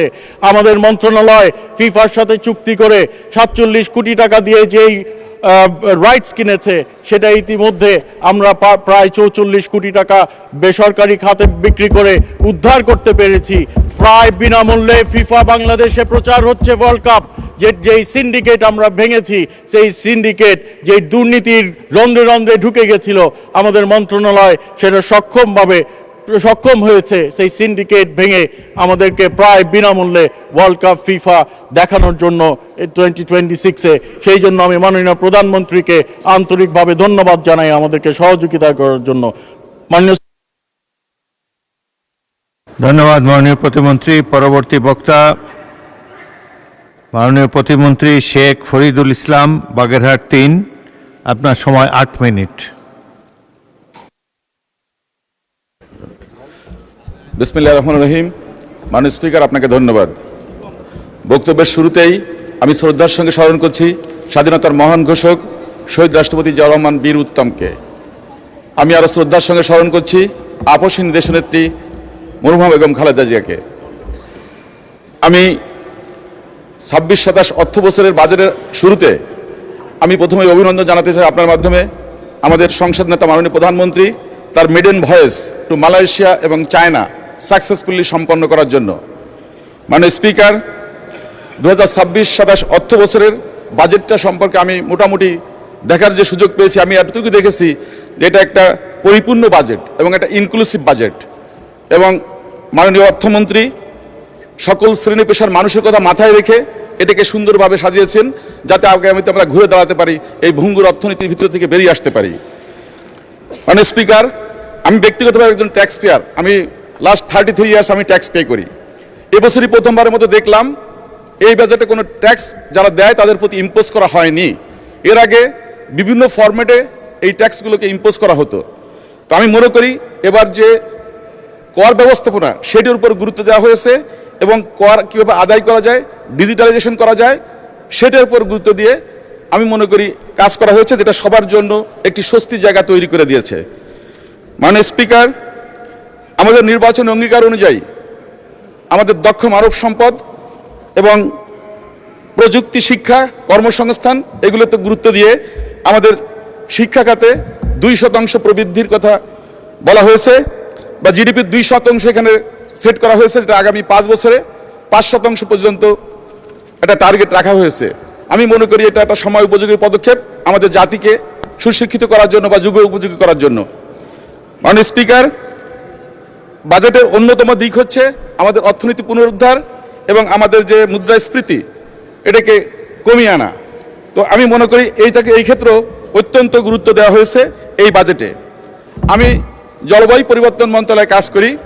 এবছরই প্রথমবারের মতো প্রায় 25% বৃদ্ধি করা হয়েছে জলবায়ু অভিঘাত মোকাবেলা করার জন্য। এবছর প্রায় 51,000 কোটি টাকার মতো এখানে বরাদ্দ করা হয়েছে, এবং যেটা গত বছরের তুলনায় 25% বেশি।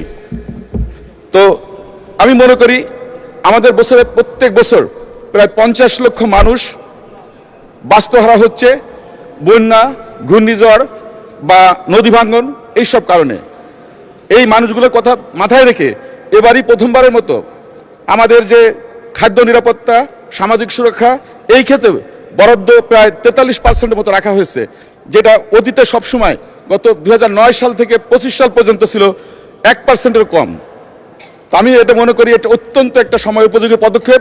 উপকূলে সাধারণ মানুষ বা বন্যা দুর্গত মানুষের কথা মাথায় রেখে এই বাজেটকে সুন্দরভাবে সাজানো হয়েছে, যেন তারা ঘুরে দাঁড়াতে পারে, তাদের কর্মসংস্থানের জন্য তারা কাজ করতে পারে। মাননীয় স্পিকার, এখানে আমাদের যে বিভিন্ন খাতের জলবায়ু পরিবর্তনের জন্য যে বরাদ্দ আছে সেটা আমি মনে করি অত্যন্ত সময় উপযোগী। আমি একটি কথা বলতে চাই, গতকাল আমাদের সংসদের বিরোধী দলের নেতা, মাননীয় বিরোধী দলের নেতা একটা কথা বলেছেন, ফাউন্ডেশনের উপরে একটা দেশ, একটা রাষ্ট্র চলে, মর্নিং শোজ দ্য ডে। আমি বলতে চাই, আমি এই মাসের প্রথম সপ্তাহে আমার মন্ত্রণালয়ের পক্ষ থেকে আমি উজবেকিস্তান এবং জার্মানি ভিজিট করেছিলাম। এখানে আমি দেখতে পেলাম একটা জিনিস, যে সবাই একটা জিনিস অ্যাপ্রিসিয়েট করছে, এই সরকার যে পদক্ষেপগুলো নিয়েছে মর্নিং শোজ দ্য ডে, সেটা কিন্তু তারা উপলব্ধি করছে। যেমন আমাদের বৃক্ষরোপণ কর্মসূচি, সেখানে বৃক্ষরোপণের ভিতর আমাদের ম্যানগ্রোভ জাতির গাছ বেশি লাগানো হবে, কারণ আমরা ওখানে কার্বন বেশি স্টোর করতে পারবো। তারপর আমাদের 20,000 কিলোমিটার খাল খনন কর্মসূচি, আমাদের 10,000 মেগাওয়াট রিনিউয়েবল এনার্জি নিয়ে কর্মসূচি, আমাদের ইলেকট্রিক বাসকে সংযুক্ত করা এবং ইলেকট্রিক বাস বা এই যে মানে রিচার্জিং এটাকে 39% বা 40% থেকে জিরোতে নামিয়ে আনা হয়েছে এটাকে প্রমোট করার জন্য। তো এই জিনিসগুলো সবাই ভূয়সী প্রশংসা করেছে এবং এবছর আমাদেরকে $26 মিলিয়ন প্লাস গ্র্যান্ট দেওয়া হয়েছে, যেটা সাহায্য নয়, এটা হচ্ছে ক্ষতিপূরণ দেওয়া হয়েছে আমাদেরকে। তো আমাদের সরকার কিন্তু we are working closely with the international body and they are appreciating our efforts and our policies. This is a very good area and we must appreciate that. আমি মনে করি মাননীয় প্রধানমন্ত্রীর এই যে উদ্যোগ, this is the morning shows of the day, এটা একটা বড় উদাহরণ। মাননীয় স্পিকার, আমি এবার আমার জনপদের কথা কিছু বলতে চাই। আমার নির্বাচনী এলাকা বাগেরহাট 3, মোংলা রামপাল। এখানে জানেন মোংলা নদীর পাড়ে একটা ঝুলন্ত ব্রিজের জন্য আমাদের রোডস অ্যান্ড হাইওয়ে এখানে সমীক্ষা করেছে, কিন্তু আনফর্চুনেটলি এবছর কোনো বাজেটে আমি সেটা প্রতিফলন দেখছি না। আমি মাননীয় অর্থমন্ত্রীকে অনুরোধ করব যে যেহেতু এখানে আমাদের সেতু বিভাগে প্রায় 29 বিলিয়ন টাকা আছে, এটাকে মোংলাকে একটু সংযুক্ত করার জন্য, যেন এই জনপদের মানুষ আমাদের ইপিজেড এবং আমাদের সমুদ্র বন্দর এবং ওখানকার যে শিল্প অঞ্চল আছে সেখানে কাজ করার সুযোগটা পায়। কারণ প্রতিদিন সকালে প্রায় 15 থেকে 20,000 মানুষ ওখানে পারাপার হয় মাত্র 1 ঘন্টায়, সকাল 7টা থেকে 8টার ভিতর। প্রতিনিয়ত এখানে দুর্ঘটনা ঘটছে। তো আমি এই জিনিসটাকে আমলে নেওয়ার জন্য আমি বিনীতভাবে অনুরোধ করছি। পাশাপাশি আমাদের খুলনা মোংলা মহাসড়ক একটি মরণ ফাঁদ। 80-র দশকে এই সড়কটা চালু হয়েছিল। এখানে এখন 2 লেন থাকার কারণে এটা নিয়ে প্রতিনিয়ত দুর্ঘটনা ঘটছে। মাঝে একটা পরিবারের 14 জন মানুষ মারা গেছে একটা দুর্ঘটনায়। তো আমি অনুরোধ করব আমাদের মোংলা বন্দর, আমাদের সুন্দরবন, আমাদের ইপিজেড, এই জনপদ এবং আমাদের যে ইকো ট্যুরিজম, এটাকে প্রমোট করার জন্য এই রাস্তাটার উপর একটু গুরুত্ব দেওয়ার জন্য, যেন এই বাজেটে আমরা এই যে বরাদ্দ আছে আমাদের প্রায় 38,000 কোটি টাকার মতো, এখানে যেন এই খুলনা মোংলা মহাসড়ককে অন্তর্ভুক্ত করা হয়, আমি তার জন্য বিনীত অনুরোধ করছি। এবার আমি কথা বলতে চাই আমাদের দ্বিতীয় সমুদ্র বন্দর, আমাদের মাননীয় অর্থমন্ত্রীর এলাকা। ইতিমধ্যেই বন্দরের কারণে দ্বিতীয় রাজধানী হয়েছে। আমরা রাজধানী চাই না, আমরা চাই উপকূলের মানুষের কর্মসংস্থানের জন্য এই বন্দরটাকে, বিশেষ করে মোংলা বন্দরটাকে পরিপূর্ণভাবে চালু করতে। এখানে আমাদের যে বার্থিং ফ্যাসিলিটিস আছে সেটা হচ্ছে ব্রেক বাল্ব ফ্যাসিলিটিস উপর নির্ভর করে করা হচ্ছে। এখানে কন্টেনার বার্থিংয়ের জন্য কিছু কাজ হচ্ছে। আমি মনে করি এটাকে গুরুত্ব দিয়ে দ্রুত সম্পন্ন করা উচিত, তাহলে এখানে এই ফ্যাসিলিটিসটা বাড়বে। পাশাপাশি আমাদের ওয়্যার হাউস যে ফ্যাসিলিটিসটা আছে সেটাও এখানে বাড়ানো খুবই দরকার, কারণ এক্সপোর্ট ইম্পোর্ট দুটো না থাকলে টার্ন ওভার হচ্ছে না। অনেক ক্ষেত্রে ইম্পোর্ট কন্টেনার আসতেছে, ওটাকে এমটি ডিপো করা হচ্ছে, বিকজ এখানে ইউটিলিটি নাই। তো আমি অনুরোধ করব যে এক্সপোর্ট ওয়্যার হাউজিং ফ্যাসিলিটিস, এটা নিয়ে আমি বন্দরের সাথে কথা বলেছি চেয়ারম্যানের সঙ্গে, তারা অত্যন্ত আগ্রহী। আমি মাননীয় মন্ত্রী মহোদয়কে অনুরোধ করব যে এই ব্যাপারে গুরুত্ব দেওয়ার জন্য, যাতে এই বন্দরটাকে আমরা সক্ষমতা বাড়াতে পারি। এখন গাড়ি আমদানি হচ্ছে, পাশাপাশি অন্য প্রোডাক্টগুলো আমরা এখানে বেশি করে আমদানি করতে পারবো।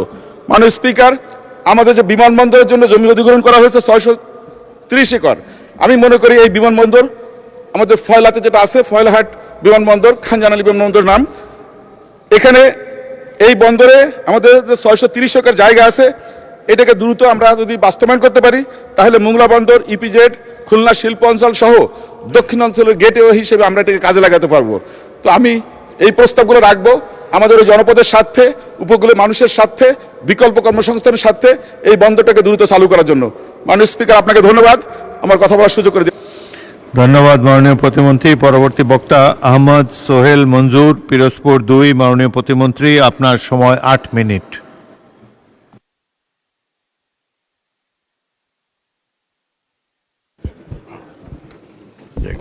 বিসমিল্লাহির রহমানির রহিম। মাননীয় স্পিকার, আপনাকে ধন্যবাদ। আমি গভীর শ্রদ্ধার সঙ্গে স্মরণ করছি স্বাধীনতা ঘোষক, বহুদলীয় গণতন্ত্রের প্রবর্তক, আধুনিক বাংলাদেশের স্বপ্নদ্রষ্টা শহীদ রাষ্ট্রপতি জিয়া রহমানকে। আমি আরও গভীর শ্রদ্ধার সঙ্গে স্মরণ করছি গণতন্ত্রের আপসীন কণ্ঠ দেশনেত্রী বেগম খালেদা জিয়াকে। আমি তাদের আত্মার মাগফিরাত কামনা করছি।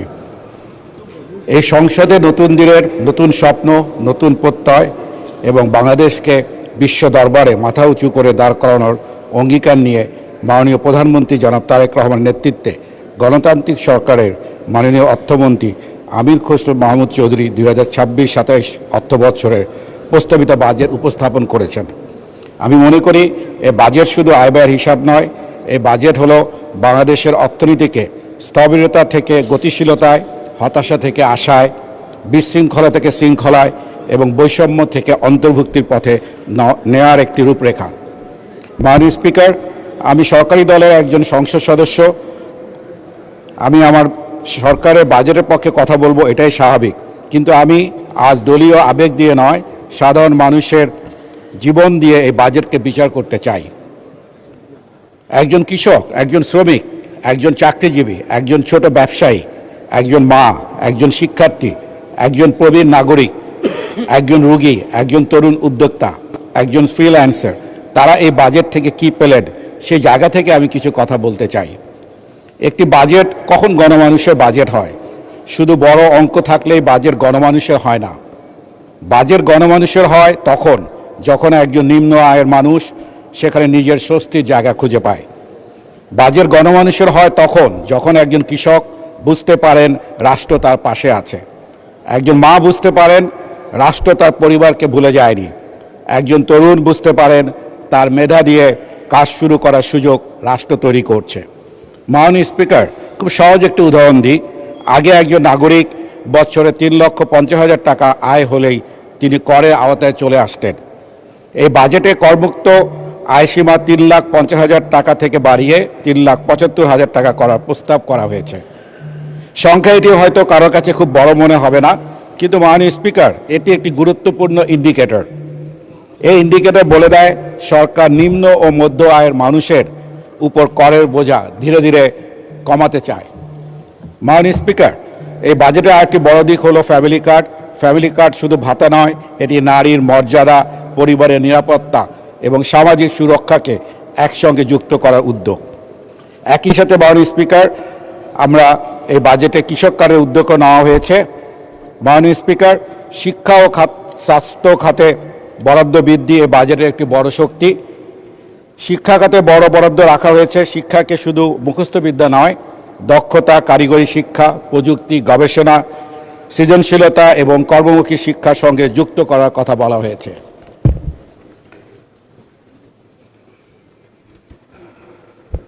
মাননীয় স্পিকার, আমি মাননীয় শিক্ষামন্ত্রী ও মাননীয় স্বাস্থ্যমন্ত্রীর দৃষ্টি আকর্ষণ করে বলতে চাই যে দেশের অনেক শিক্ষা প্রতিষ্ঠান ও হাসপাতালে শিক্ষক, ডাক্তার ও নার্সের বড়ই অভাব। আমরা চাই ওনারা এই ব্যাপারে দ্রুত ব্যবস্থা গ্রহণ করবেন। মাননীয় স্পিকার, বিদ্যুৎ ও গ্যাসের অভাবে প্রায় 60 লক্ষ মানুষের কর্মসংস্থান সৃষ্টিকারী গার্মেন্টস ও স্পিনিং শিল্প আজ হুমকির মুখে। আমি আশা করি বিদ্যুৎ, জ্বালানি ও খনিজ সম্পদ মন্ত্রণালয় অতি শীঘ্রই এই সমস্যা সমাধান করবেন। মাননীয় স্পিকার, এই বাজেট তরুণদের জন্য আশা নিয়ে এসেছে। সরকার তরুণদের বলছে, তোমরা শুধু চাকরি আবেদনকারী হবে না, তোমরা হবে উদ্ভাবক, উদ্যোক্তা, কর্মসংস্থান সৃষ্টি করবে। রাষ্ট্র তোমাদের পাশে থাকবে। মাননীয় স্পিকার, ছোট ব্যবসায়ীদের জন্য সহজ টার্নওভার কর ব্যবস্থার প্রস্তাব খুবই গুরুত্বপূর্ণ। আমি মনে করি এটিও গণমুখী বাজেটের একটি বড় পদক্ষেপ। মাননীয় স্পিকার, এবার আমি আমার নিজের মন্ত্রণালয়, গণপূর্ত মন্ত্রণালয়ের দায়িত্বে একজন প্রতিমন্ত্রী হিসাবে এই বাজেটের বরাদ্দ এবং আমাদের ভবিষ্যৎ পরিকল্পনা তুলে ধরতে চাই। এবারে প্রস্তাবিত বাজেটে মন্ত্রণালয়ের জন্য 5,079 কোটি টাকা বরাদ্দের প্রস্তাব করা হয়েছে, যা গত বাজেটের চেয়ে 257 কোটি টাকা বেশি। মাননীয় স্পিকার, এই মন্ত্রণালয় নিয়ে অতীতের ইতিহাস অত্যন্ত বেদনাদায়ক। বিগত ফ্যাসিবাদের আমলে এই মন্ত্রণালয়কে বাড়ানো হয়েছিল লুটপাট, টেন্ডারবাজি আর হরিলুটের আখড়া। আজ আমি অত্যন্ত গর্বের সাথে বলতে পারি, জনাব তারেক রহমানের নেতৃত্বে আমাদের গণতান্ত্রিক সরকার এই মন্ত্রণালয়কে সম্পূর্ণ দুর্নীতিমুক্ত এবং জবাবদিহিমূলক করার দৃঢ় প্রত্যয় ব্যক্ত করেছে। আমরা এই বাজেটের মাধ্যমে মন্ত্রণালয়ের পুরো লজিস্টিক সেবা এবং ব্যবসায়িক প্রক্রিয়াকে ডিজিটাল সংস্কারের আওতায় নিয়ে এসেছি। আমরা চালু করতে যাচ্ছি ইন্টিগ্রেটেড সিঙ্গেল উইন্ডো সিস্টেম। একটিমাত্র অনলাইন প্ল্যাটফর্মে এই সম্পূর্ণ স্বচ্ছতার সাথে নির্দিষ্ট সময়ের মধ্যে সমস্ত ছাড়পত্র নিষ্পত্তি করা হবে। অতীতে যে ফাইল আটকে রেখে দুর্নীতি করা হতো, এখন সেখানে ডিজিটালাইজেশনের মাধ্যমে জবাবদিহিতা নিশ্চিত করা হয়েছে। মাননীয় স্পিকার, এই বাজেট 71 বীর মুক্তিযোদ্ধা এবং জুলাই গণ অভ্যুত্থানের শহীদ পরিবার ও কর্মক্ষমতা হারানো জুলাই যোদ্ধাদের কল্যাণে আবাসন উদ্যোগের প্রতিফলন দেখা যায়। এগুলি শুধু প্রকল্প নয়, এগুলি রাষ্ট্রের কৃতজ্ঞতার প্রকাশ। মাননীয় স্পিকার, আমি পিরোজপুর 2 আসনের মানুষের প্রতিনিধি, কাউখালী, ভান্ডারে, রেসাবাদের সকল ধর্মের মানুষ আমাকে এই সংসদে পাঠিয়েছে, আমি তাদের প্রতি কৃতজ্ঞ। আমি আপনার মাধ্যমে মাননীয় প্রধানমন্ত্রীকে ধন্যবাদ জানাচ্ছি পিরোজপুর জেলাকে রেল নেটওয়ার্কে আওতায় নিয়ে আসার জন্য ও পিরোজপুর জেলাতে একটি আন্তর্জাতিক অঞ্চল প্রতিষ্ঠিত করার পরিকল্পনা গ্রহণ করার জন্য।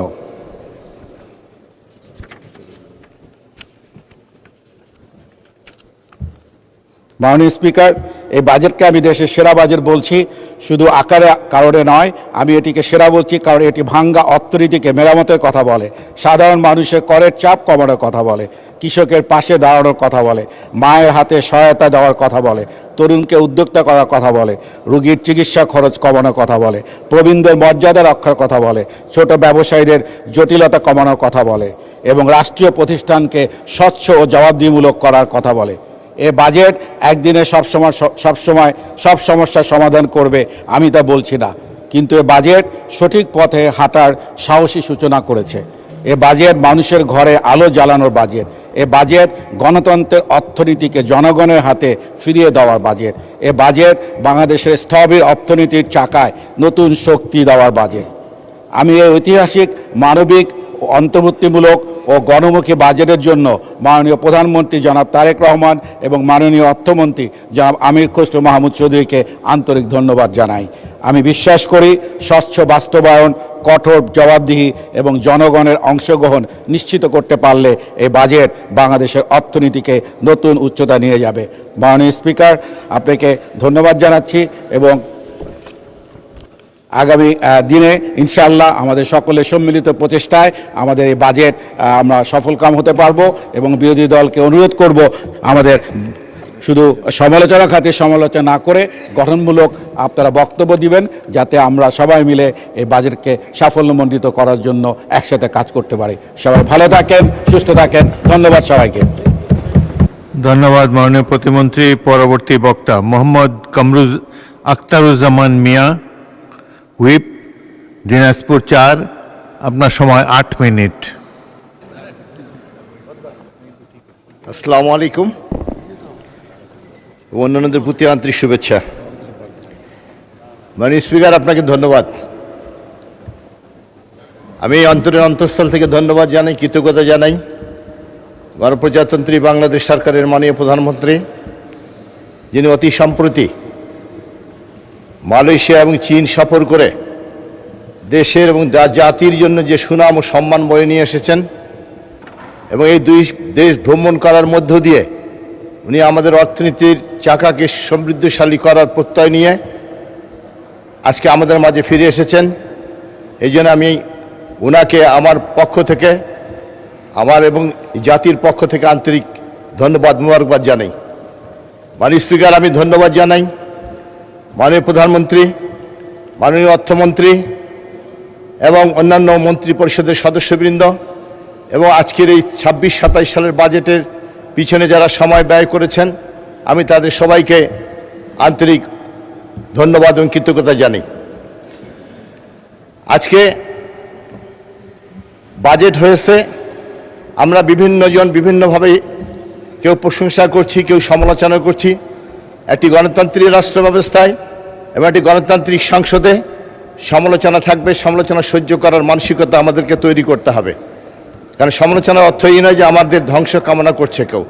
আমি মনে করি আমরা যারা আছি আমাদের জন্য এটা অত্যন্ত প্রয়োজনীয়, কারণ অতীতের অভিজ্ঞতা থেকে যদি আমরা বলি বা আমরা দেখি, তাহলে অতীতের সরকার যিনি ছিলেন, যাদেরকে স্বৈরাচারী বলা হয়, তারা কোনো সমালোচনা সহ্য করতেন না, যার জন্য বিভিন্ন সময় আমাদের বিরোধী দলের সকল নেতা কর্মীদের প্রতি যে অত্যাচার বা অত্যাচারের যে স্টিমুলার চালিয়েছিল, এটা অস্বীকার করার কোনো সুযোগ নেই। মাননীয় স্পিকার, আমি মনে করি যে আজকের এই বাজেট আমাদের জন্যে অত্যন্ত প্রয়োজনীয়। একটি রাষ্ট্র বাজেট করে, আগে ব্যয় কি হবে সেটা নির্ধারণ করে, তারপরে আয় কোত্থেকে আসবে সেটা নির্ধারণ করা হয়। আর আমরা পারিবারিকভাবে যে বাজেট করি, সেই বাজেটে আগে আমরা আমাদের আয় দেখি, তারপর আমরা ব্যয় করি। এই দুই আর পার্থক্য আছে।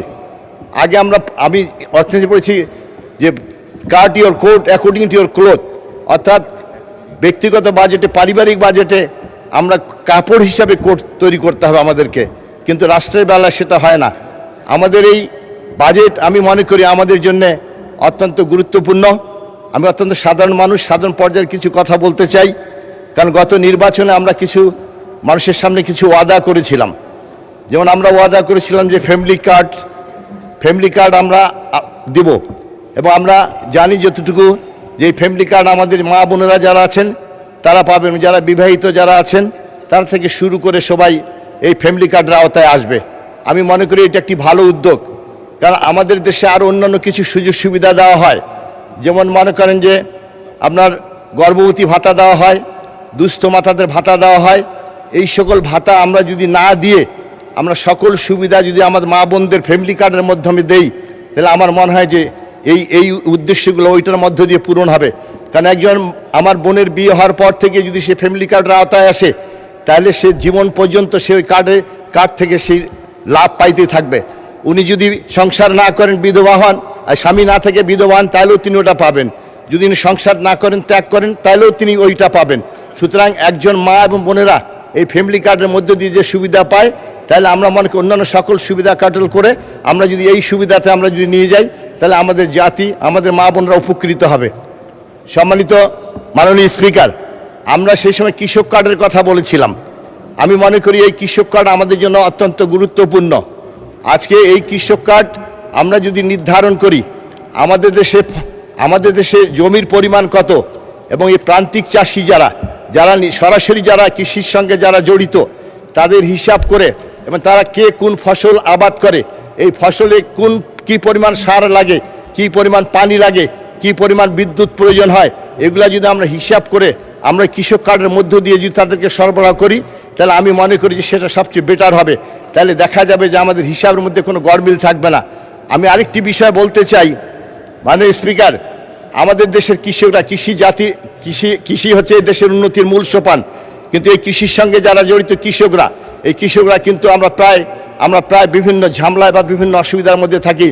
যেবার ফসল কম হয়, সেবার আমরা আমাদের প্রয়োজনীয় ব্যয় নির্বাহ করার জন্য আমরা ফসলের পরিমাণ থাকে না। আবার যেবার ফসলের পরিমাণ বেশি হয়, সেবার দেখা যায় যে আমরা ফসলের মূল্য পাই না, যার জন্য ক্ষতিগ্রস্ত হতে হয়। আমি মনে করি যদি কৃষিমন্ত্রী মহোদয় বা অন্যান্য যারা আছেন তাদের উদ্দেশ্যে বলতে চাই যে আমাদের দেশের মোট জনগণের তুলনায় চাহিদা কতটুকু, অর্থাৎ কোন ফসল কতটুকু আমাদের প্রয়োজন এবং কোন এলাকায় কোন ফসলটা হয়, এইভাবে হিসাব করার মধ্য দিয়ে যদি আমরা আমাদের ফসল নির্ধারণ করি, তাহলে দেখা যাবে যে আমাদের কৃষকরা ক্ষতিগ্রস্ত হবে না। যদি কোনো কারণে কোনো ফসলের পরিমাণ সরবরাহ কম হয়, তাহলে সেটা অন্য জায়গা থেকেও নিয়ে আসা যেতে পারে, আমদানি করা যেতে পারে। আর না হলে এটা আরও বেশি যে এলাকাগুলো অনুৎপাদনশীল এলাকা, সেই এলাকাগুলোতে যদি আমরা এই আবাদ করি, তাহলে দেখা যাবে যে আমাদের ফসলের যে সম্মতটা এইটা থাকলে কৃষকরা ক্ষতিগ্রস্ত হবে না, তাহলে ফসলের মূল্যটা তাদের একটা নিয়ন্ত্রণের মধ্যে থাকবে। আমি মনে করি এই ব্যবস্থা গ্রহণ করার মধ্য দিয়ে কৃষককে আমরা উদ্ধার করতে পারি। মাননীয় স্পিকার, আমি মনে করি যে আমাদের যে হাসপাতালগুলো আছে, সেই হাসপাতালগুলো কিন্তু অনেক আছে। সেই হাসপাতালগুলোর যে ব্যবস্থাপনা দরকার, সেটাকে আরও সুদৃঢ় করা দরকার। ডাক্তারের দরকার, নার্সের দরকার, যেমন সেখানে আপনার নাইট গার্ড নেই, সেখানে আপনার পরিচ্ছন্নতা কর্মী নেই। আমরা যদি এগুলো সরবরাহ করতে পারি, যে হাসপাতালগুলো আমাদের এলাকায় আছে, এই হাসপাতালগুলোতে আমরা ভালো চিকিৎসা দিতে পারবো। আমি 2001 সালে আমি যখন এমপি ছিলাম, তখন আমার চিরিবন্দর উপজেলার যে হাসপাতাল, সেই হাসপাতালে আমি দেখেছিলাম যে প্রয়োজনীয় সংখ্যক ডাক্তার এবং প্রয়োজনীয় সাথে ইকুইপমেন্ট দেওয়ার কারণে সেই হাসপাতাল মনে হচ্ছে যে দিনাজপুর জেলার কোনো শহরের কোনো হাসপাতাল আমার চিরিবন্দরে চলছে। তাই আমি মনে করি আমাদের হাসপাতালগুলো এই রুগ্ন দশা থেকে মুক্ত করতে গেলে আমাদেরকে আগে আমাদের যে প্রয়োজনগুলো আছে, এই প্রয়োজনগুলো মিটিয়ে তারপরে আমরা এটার বাড়তি আরও 100 হাসপাতালে যেতে পারি, গেলে আমাদের জন্য মঙ্গল হবে। অর্থাৎ আগে মানুষের প্রয়োজনের যেটি চাহিদা, সেটাকে পূরণ করার মধ্য দিয়ে আমরা বাড়তি চাহিদা বা অতিরিক্ত চাহিদা আমরা পূরণ করার চেষ্টা করতে পারি। মাননীয় স্পিকার, আজকে আমাদের বিভিন্ন সমস্যা রয়েছে। আমি মনে করি যে আমি কয়েকদিন আগে আমি একটা কথা বলেছিলাম যে আমাদের নীলফামারী এবং ঠাকুরগাঁও এলাকার লক্ষ লক্ষ মানুষ একটি আত্রাই নদীতে একটি ব্রিজ না থাকার কারণে সেদিক দিয়ে যাতায়াত করতে পারে না। আমি মনে করি ওই খানসামা উপজেলার জয়গঞ্জ থেকে শুরু করে ঝাড়বাড়ি এলাকায় যদি একটি ব্রিজ দেওয়া যায়, এ ব্যাপারে আমি যোগাযোগ মন্ত্রী মহোদয়ের দৃষ্টি আকর্ষণ করছি। কারণ ওই যে রাস্তাটা আছে, সেই রাস্তাটা সড়ক যোগাযোগ মন্ত্রণালয়ের অধীনে। সুতরাং সেই রাস্তাটা যদি একটা ব্রিজ দেওয়া যায়, তাহলে আমার প্রিয় মহাসচিব জনাব মির্জা ফখরুল ইসলাম আলমগীরের যে জেলা ঠাকুরগাঁ, সেই ঠাকুরগাঁ থেকে নীলফামারী একটা সংযোগ হবে। আমি মনে করি এই ব্যাপারে প্রয়োজনীয় ব্যবস্থা গ্রহণ করা উচিত। যদিও ওই ব্রিজ, আমি জানি আজকের মাননীয় প্রধানমন্ত্রীকে আমি ধন্যবাদ জানাই এই জন্য যে 2001 সালে নির্বাচনের পূর্বে উনি আমাদের আত্রাই নদীতে ব্রিজ দিয়েছিলেন, সেই ব্রিজ এখন আজকে অনেক অনেক বেশি।